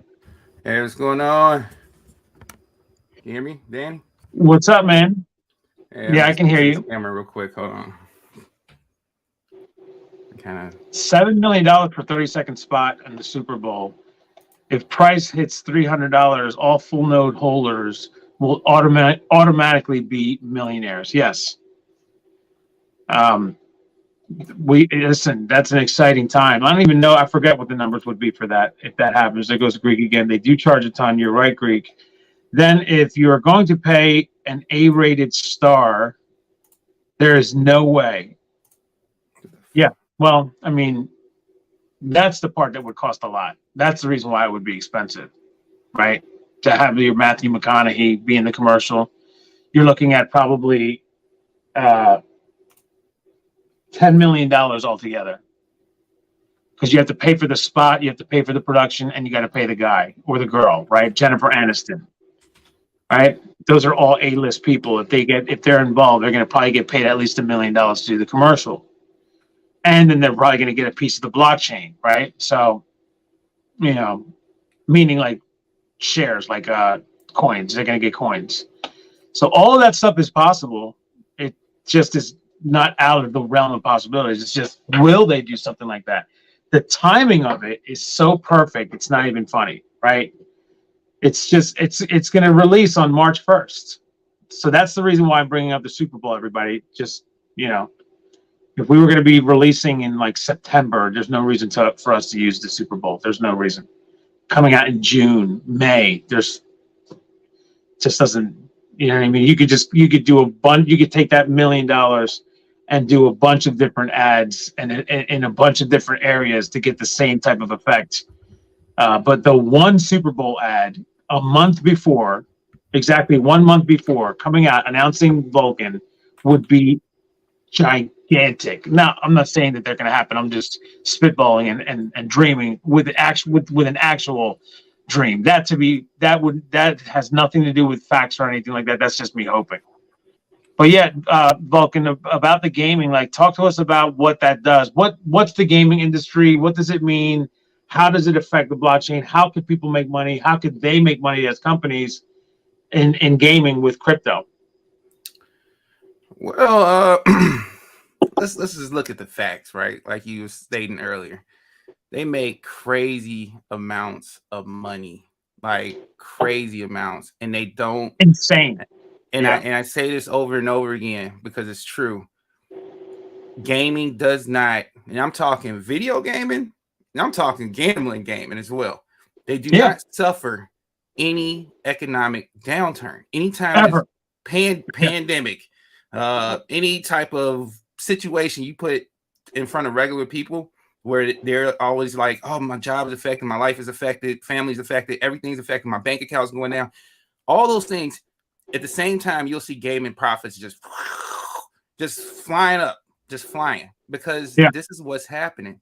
And what blockchains have an ability to do now is literally produce games, the same type of games, or even better now, because we're talking about an infrastructure that allows you to play the games without actually having the game itself. So, most gamers or people who do not know gaming, I'm explaining this to you. When you buy a child who has a game, let's say you go to the store, when you buy that game and you give it to the child and they put it into the game system, the game is not played literally from the disc or whatever they have in their hand. It used to be like that. It's not like that anymore. It's really just the core of the game, and then the internet basically downloads the rest. And then they ended up playing. They can either play the game from the hard drive, which is like the traditional way things are like used to be done. But now things are coming to the point where they can play the games literally from the internet. So there's no need of a disc anymore. Right. So what I'm saying is things are becoming obsolete. Okay, and these game companies understand that. They understand that things are becoming obsolete. They don't want to become obsolete. Okay, right. So what so they're going to do is blockchain. they're going to the blockchain. The blockchain is the future. Okay, so that's why you see Tencent looking around, looking for developers and stuff. That's why you see Ubisoft out here poking around for developers. That's why you see EA out here, because they don't want to. They necessarily not are going to develop a blockchain like you seen Vulcan, right? That's the whole process for us. For them, it's like almost like absorbing another company. That's all they look at it as. They just want to expand their profits and make sure their revenues and stuff continually go. And this is going to be that thing. I'm telling you, you guys are in the right boat. People just need to continue to support Vulcan, like wholeheartedly, because this is your investment. Fowler, what you just said is all like just mind-boggling stuff. I'm sure everybody agree. Come back on. Your work is slow, bro. If it's work, then you've got 64 people watching your channel, bro. Just come back on, bro. But what you just said, though, Fowler, is mind-boggling stuff that I think is so exciting. It's not even funny. What you just said, I didn't even think about when I was talking about the gaming stuff. You're so right. Everything's happening online now. All these games are being made, and you put in a disc now anyway. 90% of it gets downloaded. They're gonna move to the blockchain. And guys, if that partnership does happen with Tencent, let me just I'll just say it like this, Fowler. $300 is low on day one. Oh, peanuts, not even That's peanuts. low. It's dust. It's dust compared to what. But Fowler, let me just interrupt you for a second so that everybody understands why. I'm going to go back to Eminem. Eminem, $1 million scanned in the first week. Game, $800 million in the first week. That's an 800%. I'm sorry, an 800 times difference. That's the difference that gaming does. And then on top of it, Fowler coming on and making this point again, dropping dimes on the show. There's no recession for gaming. None whatsoever. If Tencent becomes a partner for Vulcan, $300 is low. We come back on here. Yeah, it's low. It's dusk. Those numbers like Dio's talking about, those things happen. Those type of transactions, like, it's insane. Like, let's take console games. Let's take the PlayStation and stuff out of there. Let's just talk about mobile games, right? The games that we go on Apple Store and Google Play Store. Yeah, all that crap. Yeah, that's all stuff that makes a bunch of money. They make tons of money just for themselves. And I'm telling you right now, they're not like super popular games that kids are going to be like, hey, did you get that game? No, it's all one-off games that you never heard of, and they make money. So even just tapping into that will improve any blockchain that's able to tap into those type of resources. Yeah, they're going to do crazy numbers. It's just, you got to do it. That's the thing. You just got to do it. It's not, it sounds great, right? But I'm pretty sure there's a whole bunch of blockchains out there that's try or wants to try or has this, they throw it out there, they're going to try. But who's actually pulled it off? Nobody. That's why I'm saying it could be gigantic. And then Robert Cato says the same thing. Game makers don't even have to produce a physical product anymore. Do you guys think that they're not going to be looking at that and be like, bro, I don't even have to sell a console anymore? They have cut. They have something on their phone or on their flat screen, bro. That's it. Yeah, they cut out the man in between. They just need to sell controllers. They'll be selling controllers. That's it. That's really it. That is really it. That's you literally nailed it on the head. They literally only have to sell the control, because once the control hooks up to the TV, you just need internet. You don't need the middleman to produce, just like you said with the Eminem thing. That was perfect analogy, honestly. Like, you don't need somebody to make those discs anymore. You don't No. need somebody, some manufacturer to print out millions of discs to go out to people anymore. Guess what? Spotify is there. Sorry, it took that job. It took that job. So this is what the blockchain is trying to do. Take that disc making job. Take that disc making job portion out. I got goosebumps. Everybody should all, everyone, we should all have collective goosebumps right now. How about this? To make it even more exciting, when you buy the gaming console and you buy the game itself, yes, you have to do some downloading and things like this, but none of that has to happen anymore. You just sell a controller now, and in-game purchases on top of the fact that you bought the game, and sometimes, Fowler, they won't even sell the game. They'll just give you the game, and in-game purchases start to go into the billions and billions and billions and billions of dollars. Tons of free games out there. There's tons of indie developers making games for free because they know their game is just that exciting, where the microtransactions will pay for everything that they've used in making the game itself. So make profit too. Big profits. Again, there's no middleman. There's no middleman. That's it. There's no middleman. Like it's ridiculous. 300 is thus more like 5,000. Tencent is global 500. They're freaking massive. So that's a top 500 company in the world.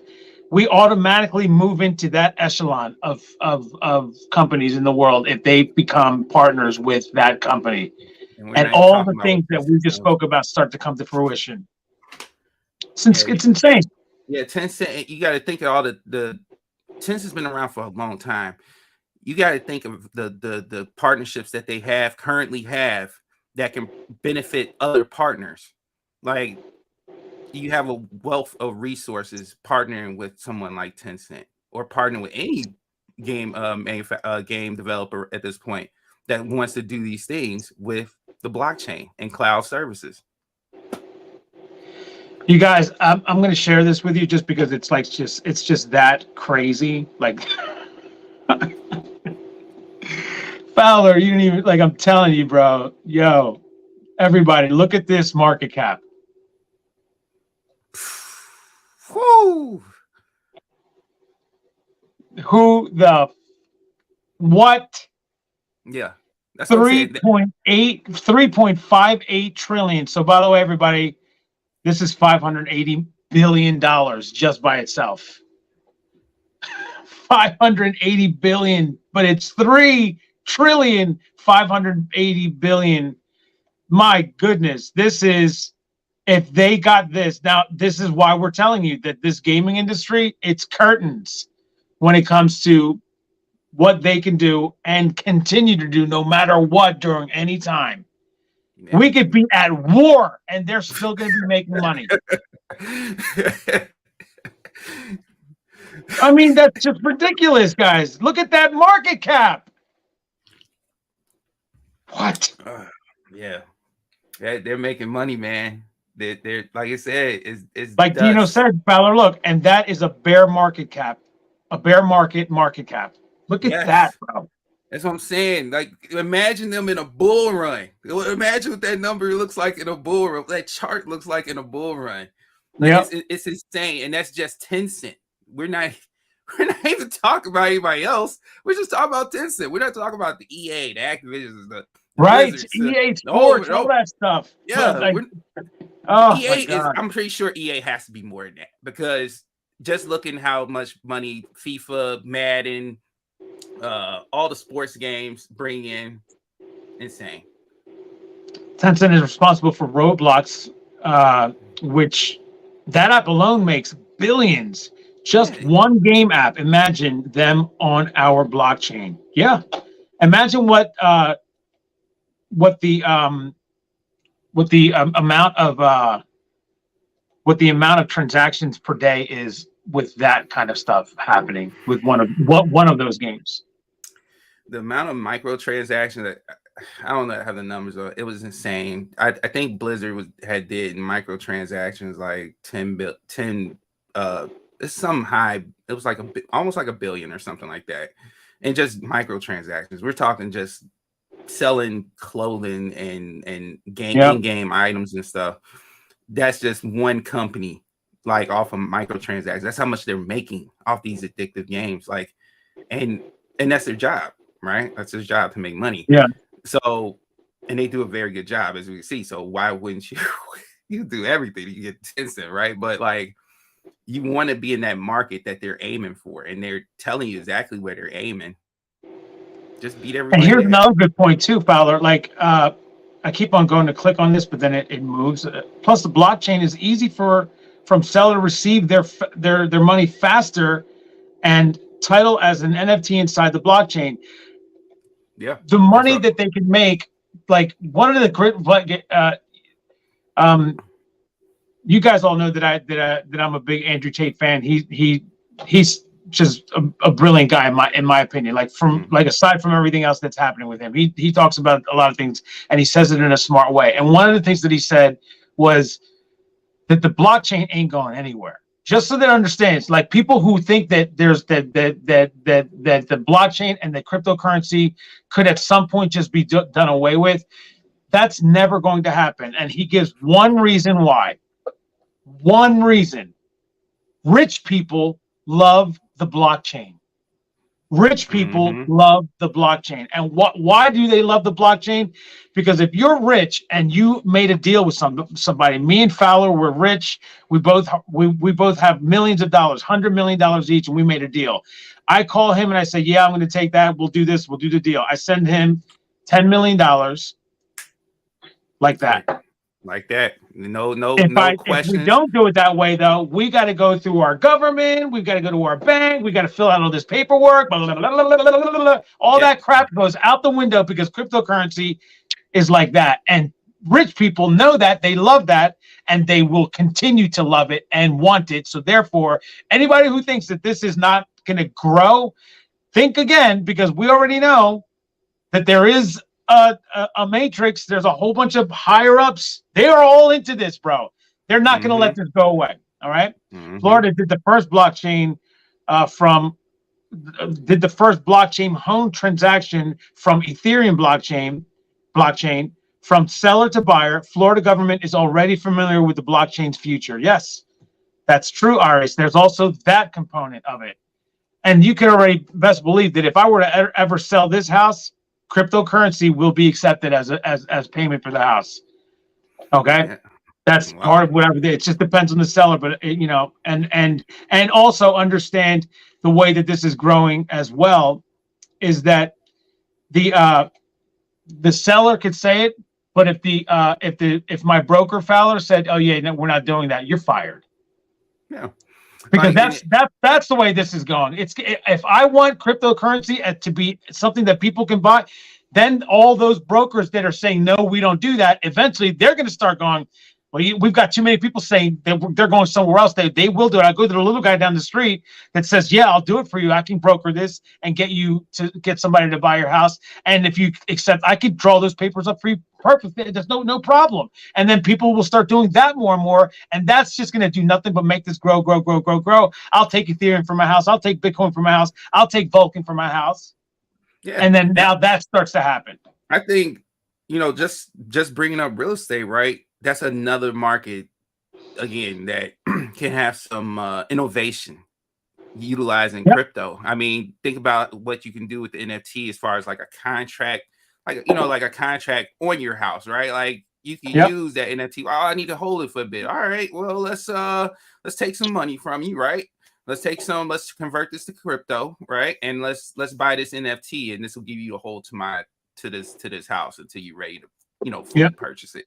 It's so many things that you can innovate with crypto that nobody's done yet that any blockchain can do. Like they just need the projects that's going to innovate those things. That's why I've been saying for quite some time now that the blockchain and its problems that it's going to solve is going to produce a lot of different ideas and people doing it. One of those things that I've said was the real estate industry. How is that going to be affected? Closing deals can be done a lot quicker, a lot more efficiently, a lot faster because of the blockchain. Now, how is that going to be done? I don't know. But somebody can create something, develop something that can be done. Yes. Yeah. And then now we start to see a new light at the end of the tunnel that makes it even brighter. Instead of 1 or 2 lights, now we have 50 lights because there's a whole bunch of different things that we can see happening. And then when we come out of that side of the tunnel, Fowler, it's over. I mean, it's just going to be a whole new world. It's going to be completely different the way we look at things and see and do things because of the blockchain. And I think that Vulcan, because this is all still so new to people, Vulcan is going to be a big part of that, especially if we become the biggest one, obviously. The best lies ahead. Stay focused on the mission and enjoy the journey, says the Greek DeFi guru. And that is in a bear market cap. That's right. Tencent is responsible for Roblox, which that app alone makes billions. Just one game app. Imagine them on our blockchain. Yeah. That's what we're talking about. That's the whole point that we're making here. And when I brought this up earlier and then invited Fowler on, Biz Entertainment recognized Fowler making some really powerful comments in the comments that go on with him. And I said, yeah, come on, let's talk about it. It's because I already know, like without Fowler or anybody else telling me, I just told you guys what happens when a game was released in the 90s. That's the 90s. Mm-hmm. That's the 90s. In the 90s, this was happening. $800 million.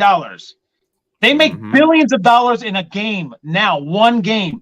That's the reason why, you guys, that Tencent, its market cap is 3.58 trillion. That's the reason why. And then Fowler comes on and starts dropping all these other dimes. It's fantastic. If you imagine, guys, if we started to have some of that on top of every other problem that's solved, that's also something that's brought in. It doesn't solve any problems, but what does it do? It creates entertainment for people, and people being entertained is a problem solver in their lives, because if they need something to put their mind off of something, this is something that they've created that was created to help them do that. And there you go. So it's still it's still solving problems. Unbelievable. Oh yeah. 3.58 trillion. Everybody. That's insane. I didn't even know that. That's a new one. Seeing that, that's insane. And you know, with when it comes to these game publishers like Tencent, EA, and stuff like that, wherever they partner with or whoever they partner with, you got to think, especially with a technology like the blockchain and where blockchain gaming is going, you got to think the developers who make those games like Roblox and Fortnite and all them, if they have another IP that they want to do, where do you think they're going to want to do it?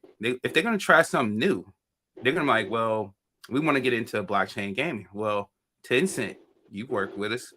Who do you have in blockchain gaming? And they're going to look who you got. And they're going to want to develop that game on that blockchain, on that system, that network. You know, they want that. They're going to look for that. So, yeah, we're in prime position. We're in prime position, and having projects like Cosmic Force, that's like pretty much like opening the door to. It just opened the door, yeah. It made them say, "Look, by the way, everybody." That's what this says. It says, "By the way, everybody, we're open to you coming to us if you want to do something on our blockchain for gaming." That's what it did. So Tencent is on the radar. Jalen says, things that I would love to see built in the blockchain: a loan protocol that uses Vulcan as collateral and a safuu staking protocol. Adding DeFi utility is what Vulcan represents. Let's forge DeFi. Yeah, good points. Thank you so much. My kids drive me crazy every weekend asking me to buy Roblox for them. You see that? Yeah.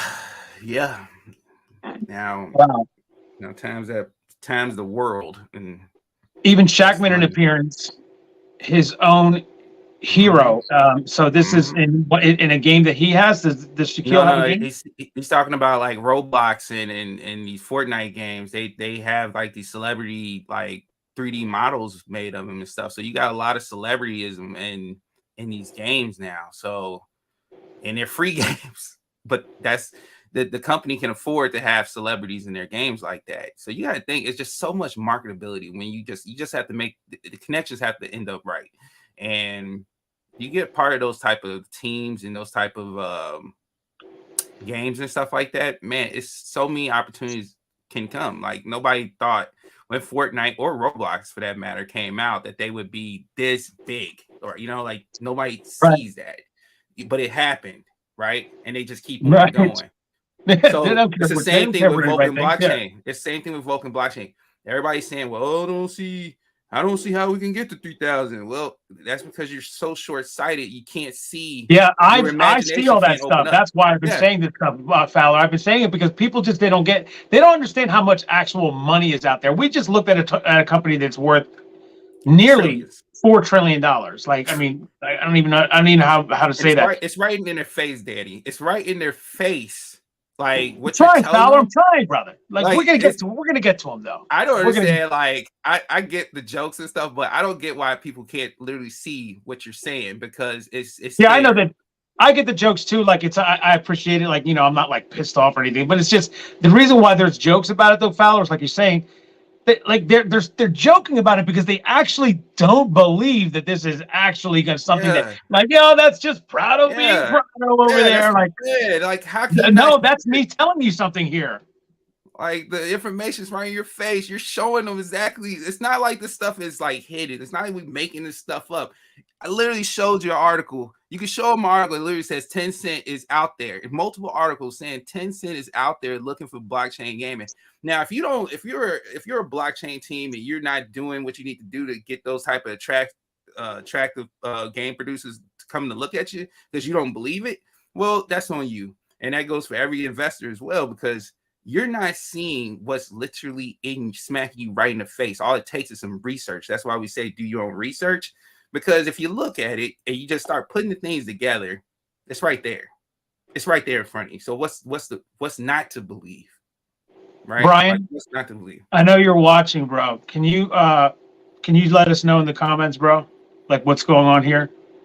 Because even if it's just a little hint, I don't care. Just tell us what's going on with 10 cents. We want to know if this is even just say that you're thinking about it. That's all I need to know, right? Just tell me that this is a part of something that could be in the future. Just tell us. Everybody asks that question every day, Fowler. The 10 cent question. Can you just tell us, Brian? Put it in the comments, bro. Just say, hey, listen, we're thinking about this. This is something that we want to do. And we're working on it. Just something like that. I don't care how you word it. Just give us something in the comments here. We know you're watching. It's in the background. Brian's working out right now. Yeah. And he's over there listening in the middle of pushing up 300 pounds, right? He's putting down the weights right now, and he's coming over to type the message that we want. A 10-cent partnership would be interesting. That could lead to a meta hero partnership, which would solidify Vulcan. There's a lot. First of all, I think, thank you, Jalen. I think that there's a lot that could solidify even more. I think that Vulcan is already going to be solidified when we open on day one. But I know what you're saying, and I agree with you. But remember, Fowler, when I was telling you about how we both have millions of dollars, we make a deal. Yeah. I send you the money, you get it in seconds. Kevin O'Leary says that it takes 5 days or more to do a transaction like that. Mr. Wonderful is Kevin O'Leary, and even Mr. Wonderful, who at one point, everybody, did not like crypto. Did not like but now Mr. Wonderful is a big-time crypto investor. So if somebody like him, who is a multi-billionaire, if he's in crypto and he just said that he hates having to take 5 and 6 days to make a transaction and can now with his Bitcoin, Ethereum, or Vulcan, what do you think he's going to do? He's going to continue to go out there and say what he says, which is a lot of people listen to Mr. Wonderful, including me. I love Mr. Wonderful. I think Kevin O'Leary is absolutely spectacular. The IRS also stated the cryptocurrencies are here to stay. Everyone get prepared for CBDC's central bank digital currency. Yeah, that is something that President Biden has actually been pushing for, the new United States dollar coin, which is, we could look forward to something like that happening. And by the way, everyone who looks at that and says, yeah, but that's going to create regulation. We don't want the government and everything. We want something to happen when it comes to regulation because there's just far too much going on the downside of crypto that we want somebody watching so that we could be able to have a little bit more of a comfortable existence, right? Without all this people going and getting ripped off, Fowler, right? Yeah, I mean, it gives you. I mean, what does it do? It does a couple things. Adoption, right? Because I think at this point we have to look at it as, for years they've been saying, well, crypto's a joke, crypto's not going to make it, it's not going to be the future, all this stuff, yada yada yada. Well, guess what, let's zoom. That was 5 years ago. Maybe they were talking like that. Now look at us 5 years later, the government is making, you know, CBDCs and all this stuff that they're trying to get in here. So I think that pretty much solidifies us in stone. That it's in stone. Yeah. Yeah. I mean, we may as well call it. It's not yet written in stone, but it's in the process of being chiseled. It's going to be there, and it will be set in stone soon. If games are free, is everything else that is in it that they charge money? No. Is everything else that is in it that they charge money? No. The game is free, Miguel. But then while you play the game, there's things that you would want to do and it's everything else. He was saying that his kids are always asking. Oh, the games are free. It's everything else. Okay, I see. Oh, thank you, Mrs. Worldwide, correcting me on the grammar. So that does change this statement a lot. It's everything else that's in it that they charge money. So this is an example, Fowler, that does change this completely. Instead of me having to sit there and explain what it is, he's somebody that actually is spending the money on this. You know, I mean, more power to you, Miguel. You can afford it, so that's fantastic. Good for you and your kids. They get to play the games and enjoy themselves. But the games that and the amount that they can make money off of just from existing, they just put it out to people, and now all that money that's in game is, my goodness, it's a lot of money. It's free money. I mean, you're providing a product that's literally has no overhead whatsoever, other than the design itself from the developer who made it. I mean, but Vishal says that it's 3.5 trillion in HKD. Okay, so that's why it's so much, but it's still 457 billion, still huge. It's $500 billion. So yeah, thank you for making that distinction, because I hadn't heard of them being this big. That's why I was like, wow, but it makes more sense. That's still 457 billion. That's yeah. I mean, that's like gigantic. That's a gigantic company. That's like Apple size nearly. You know what I mean? So yeah, that's tremendous. Go ahead and bring the other comment up, Mrs. Worldwide. I'm sorry, I had to click on that one. My bank is now offering digital wallets for customers. Robert Cato, right? Digital wallets for customers, which means that the coin is coming. The reason why they want that is so that you could be able to use your dollar coin, USD coin, and then others as well, meaning your other cryptocurrencies. Now that wallet, I'm hoping, is your keys, your wallet still type thing. So yeah, that's fantastic. Thank you, Robert Cato. Appreciate that, brother. I think it's a possibility when we get more volume and well known. Are you talking about the partnership? Because Moon, that's not what we need. They could do that deal any second now. They're like Fowler, like tell them they're looking for a blockchain. That they can make that deal just off of just potential, like literally just off potential. When you see someone like Cosmic Force that's been around, that knows gaming, you have to, as a publishing company, and you're searching around to be the next best thing, you have to look at that and be like, okay, what else are they trying to do on this blockchain? Then you start seeing other things. Once it's pretty much solidified in stone, like, well, this is the direction this blockchain is going, right? That's when that type of partnership is easy to be made. And then after that, sky's the limit. It's all about producing at that point. MAGA Warzone says, it's all good when you spin it like that, Daniel, but just wait until they deny your transaction because it's not the approved political leanings or they don't think you should buy. And he continues, whatever you're trying to buy, just wait until the bureaucrats in the political censorship come into play. MAGA Warzone, what are you talking about? Are you talking about the regulations that they would come up with? Like, I don't think that that's going to affect any of that kind of stuff, MAGA Warzone. And I know what you're a Republican, so I know what you think is that Democrats are going to get into your wallet and they're going to steal all this stuff.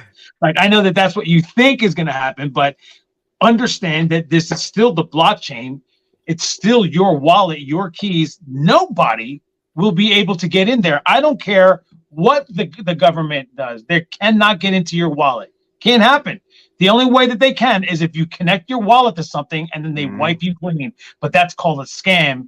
And I don't think that the government's going to be involved in anything that's a scam. But, you know, I just like this is heated, very hot with your thinking that Democrats and blue left-wing people, liberalists, are going to do some kind of crap. It's both Republican and Democrats that have to work together to get the cryptocurrency regulated. Because understand something, MAGA Warzone, it's not just Democrats that hold crypto, or it's not just Republicans that hold crypto. Crypto's bigger than Everybody, no matter what your political affiliation is holding crypto. It benefits everybody. But if it does not, and there is something like what you say here, where the bureaucrats and then censorship comes into play, then that means that it also happens to Republicans. But it also happens to Democrats. They're not going to do some crap where only red people, only MAGA people, only Trump supporters suffer from these new regulations. It doesn't work that way. This is a different industry, a different technology, a completely different way has to be looked at this, because it does not work for one side and not the other, and it doesn't not work for one side and not the other. It just doesn't work that way. That's why this is decentralized. That's why this is a beautiful song being played right now. It's an orchestra. There's a whole bunch of different parts that there's no way that you can control one of them. There's no way. It's a symphony. Politics, man. Crypto is bigger than politics. It's way bigger than politics. So I mean, but like the problem with like MAGA people, like, and I like MAGA Warzone. He always brings in topics that cause a lot of banter and a lot of stuff to talk about. So I appreciate the comments. Don't think that I'm getting on your case. But the problem with MAGA people is that they have this, like, even Andrew Tate is like this. Like, he says all this nonsense about this is left wing. It's only, you know, it's about the left wing extremists, the liberal people, and that's who controls the matrix. Like, I got news for you, MAGA Warzone and Andrew Tate. The red also is a part of the matrix. It's not that there's no like liberal democratic hierarchy that controls the world. It's all of them. They all control shit the way that things go down. They all do. It all happens because they all do it together. There's no one side or the other, or one is more powerful. They are all just as powerful as each other. It doesn't work. Well said, Daniel. The paranoia is hilarious. Thank you, SK. That's what I'm saying. And Andrew Tate, remember I told you guys, I agree with 99.9% of what he says, or 90% of whatever the numbers I say. That's one of the crazy things that he says to me. I think it's nuts. He also thinks that the C word was fake and that didn't really do anything. Did you see anybody dying? All that nonsense that he says, that's crap. But that to me is like, you know, I disagree with that kind of stuff. There was no left-wing plandemic that people like to say. Plandemic. Like, who wanted to see all these people lose jobs and lose their businesses? Nobody did. What did it do for anybody? Did it help the Democratic Party? Did it help the Democratic Party? I mean, I'm asking. Did that help them? No, it didn't. Like President Biden got elected, but now he's got to work on getting all these people back out of this and getting all these people's minds out of the gutter because they think that it's the worst thing that's ever happened that he was elected. That's what he's battling now. He's not walking in the office and now everything's fantastic and everybody from the top, all those matrix people that are all left-leaning and liberals, now they're making his life easier. It's still hard for him. The difference is that he's doing it like what a president should, instead of not like what Trump did, which was, I'm going to do everything myself. I'll take care of it, but he can't. And so therefore he couldn't, and therefore he did not. And because all those things happen, he just keeps his mouth shut, doesn't say anything, doesn't say that this is like fake, even though he knew it was real. He's president today, MAGA war zone. He walked into the greatest economy we have ever seen because of President Obama. Fantastic. So does President Trump. He has the greatest economy. I know you guys like to think that he's the one who did it, but it wasn't. He did maintain it, which was great. But then he just couldn't keep his mouth shut. If he did, we would still have President Trump in office right now. It's just the way it goes. There's no way that that's going to like this just continues to happen. It's not that way. And if there is regulation on crypto, Fowler and everybody listening, if there's regulation, it's not going to be blue. It's not going to be left-leaning. That's not the way it is on anything.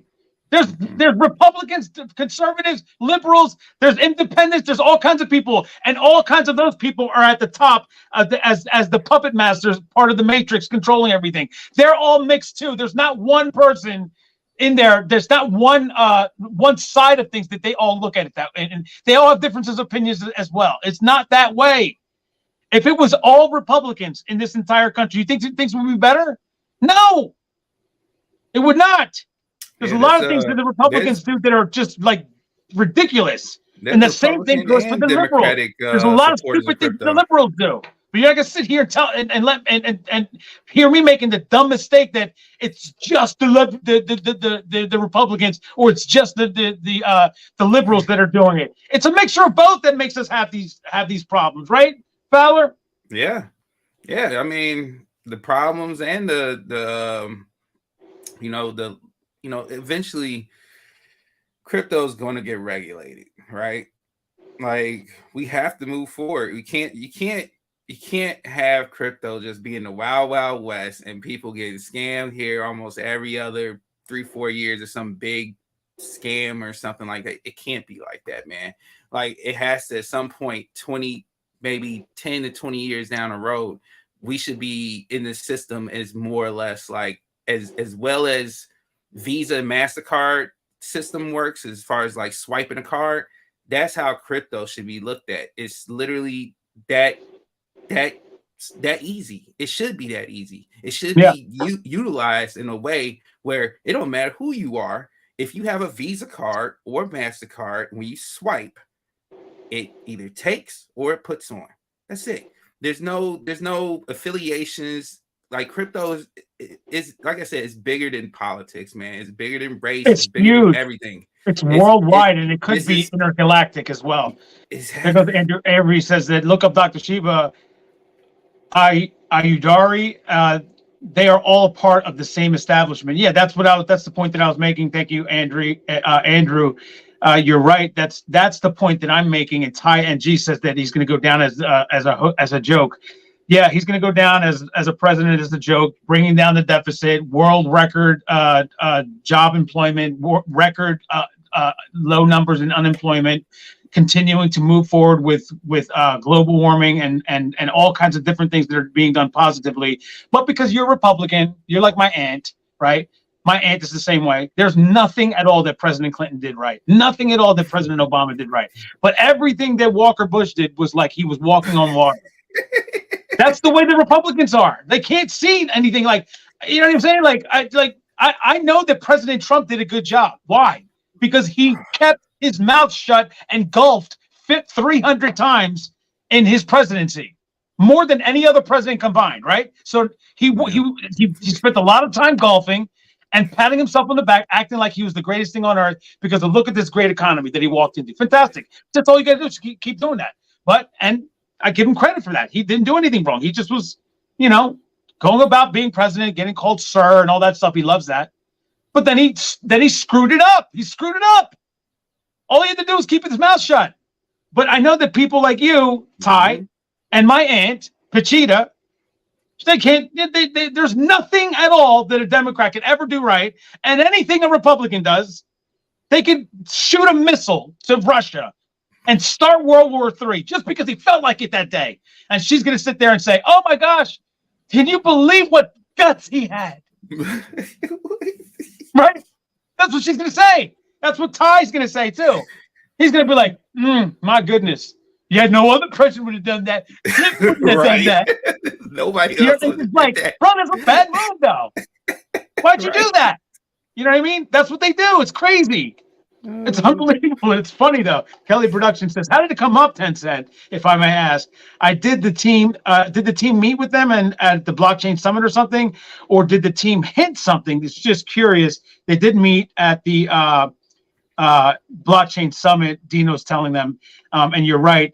But we brought it up today on today's show just because it was brought up because of gaming, right? Gaming is something that the blockchain will do very well with, right? Right, Fowler? Like, I mean, so because of that, Tencent was brought up, right? I mean, and why was that? Tell Kelly Productions why. Yeah, I mean, it's you're always gonna get like when you talk about blockchain gaming, of course, you're gonna bring up Tencent and Ubisoft and EA, all these big, because they're the biggest companies, right? But I'm pretty sure the small companies out there looking to figure out, they may not know what crypto even is. You got to think about that. There's companies out there that don't understand crypto. Just like you talk to your loved ones, family members, people you work with, and you be like, hey, this crypto, and they look at you like you're crazy. Well, that's what it's actually reversed now. It's starting to turn in reverse. Now we're going to start looking at people who are traditionally out there now, don't understand crypto. And let's say you're a company that's like a gaming company, you don't understand crypto.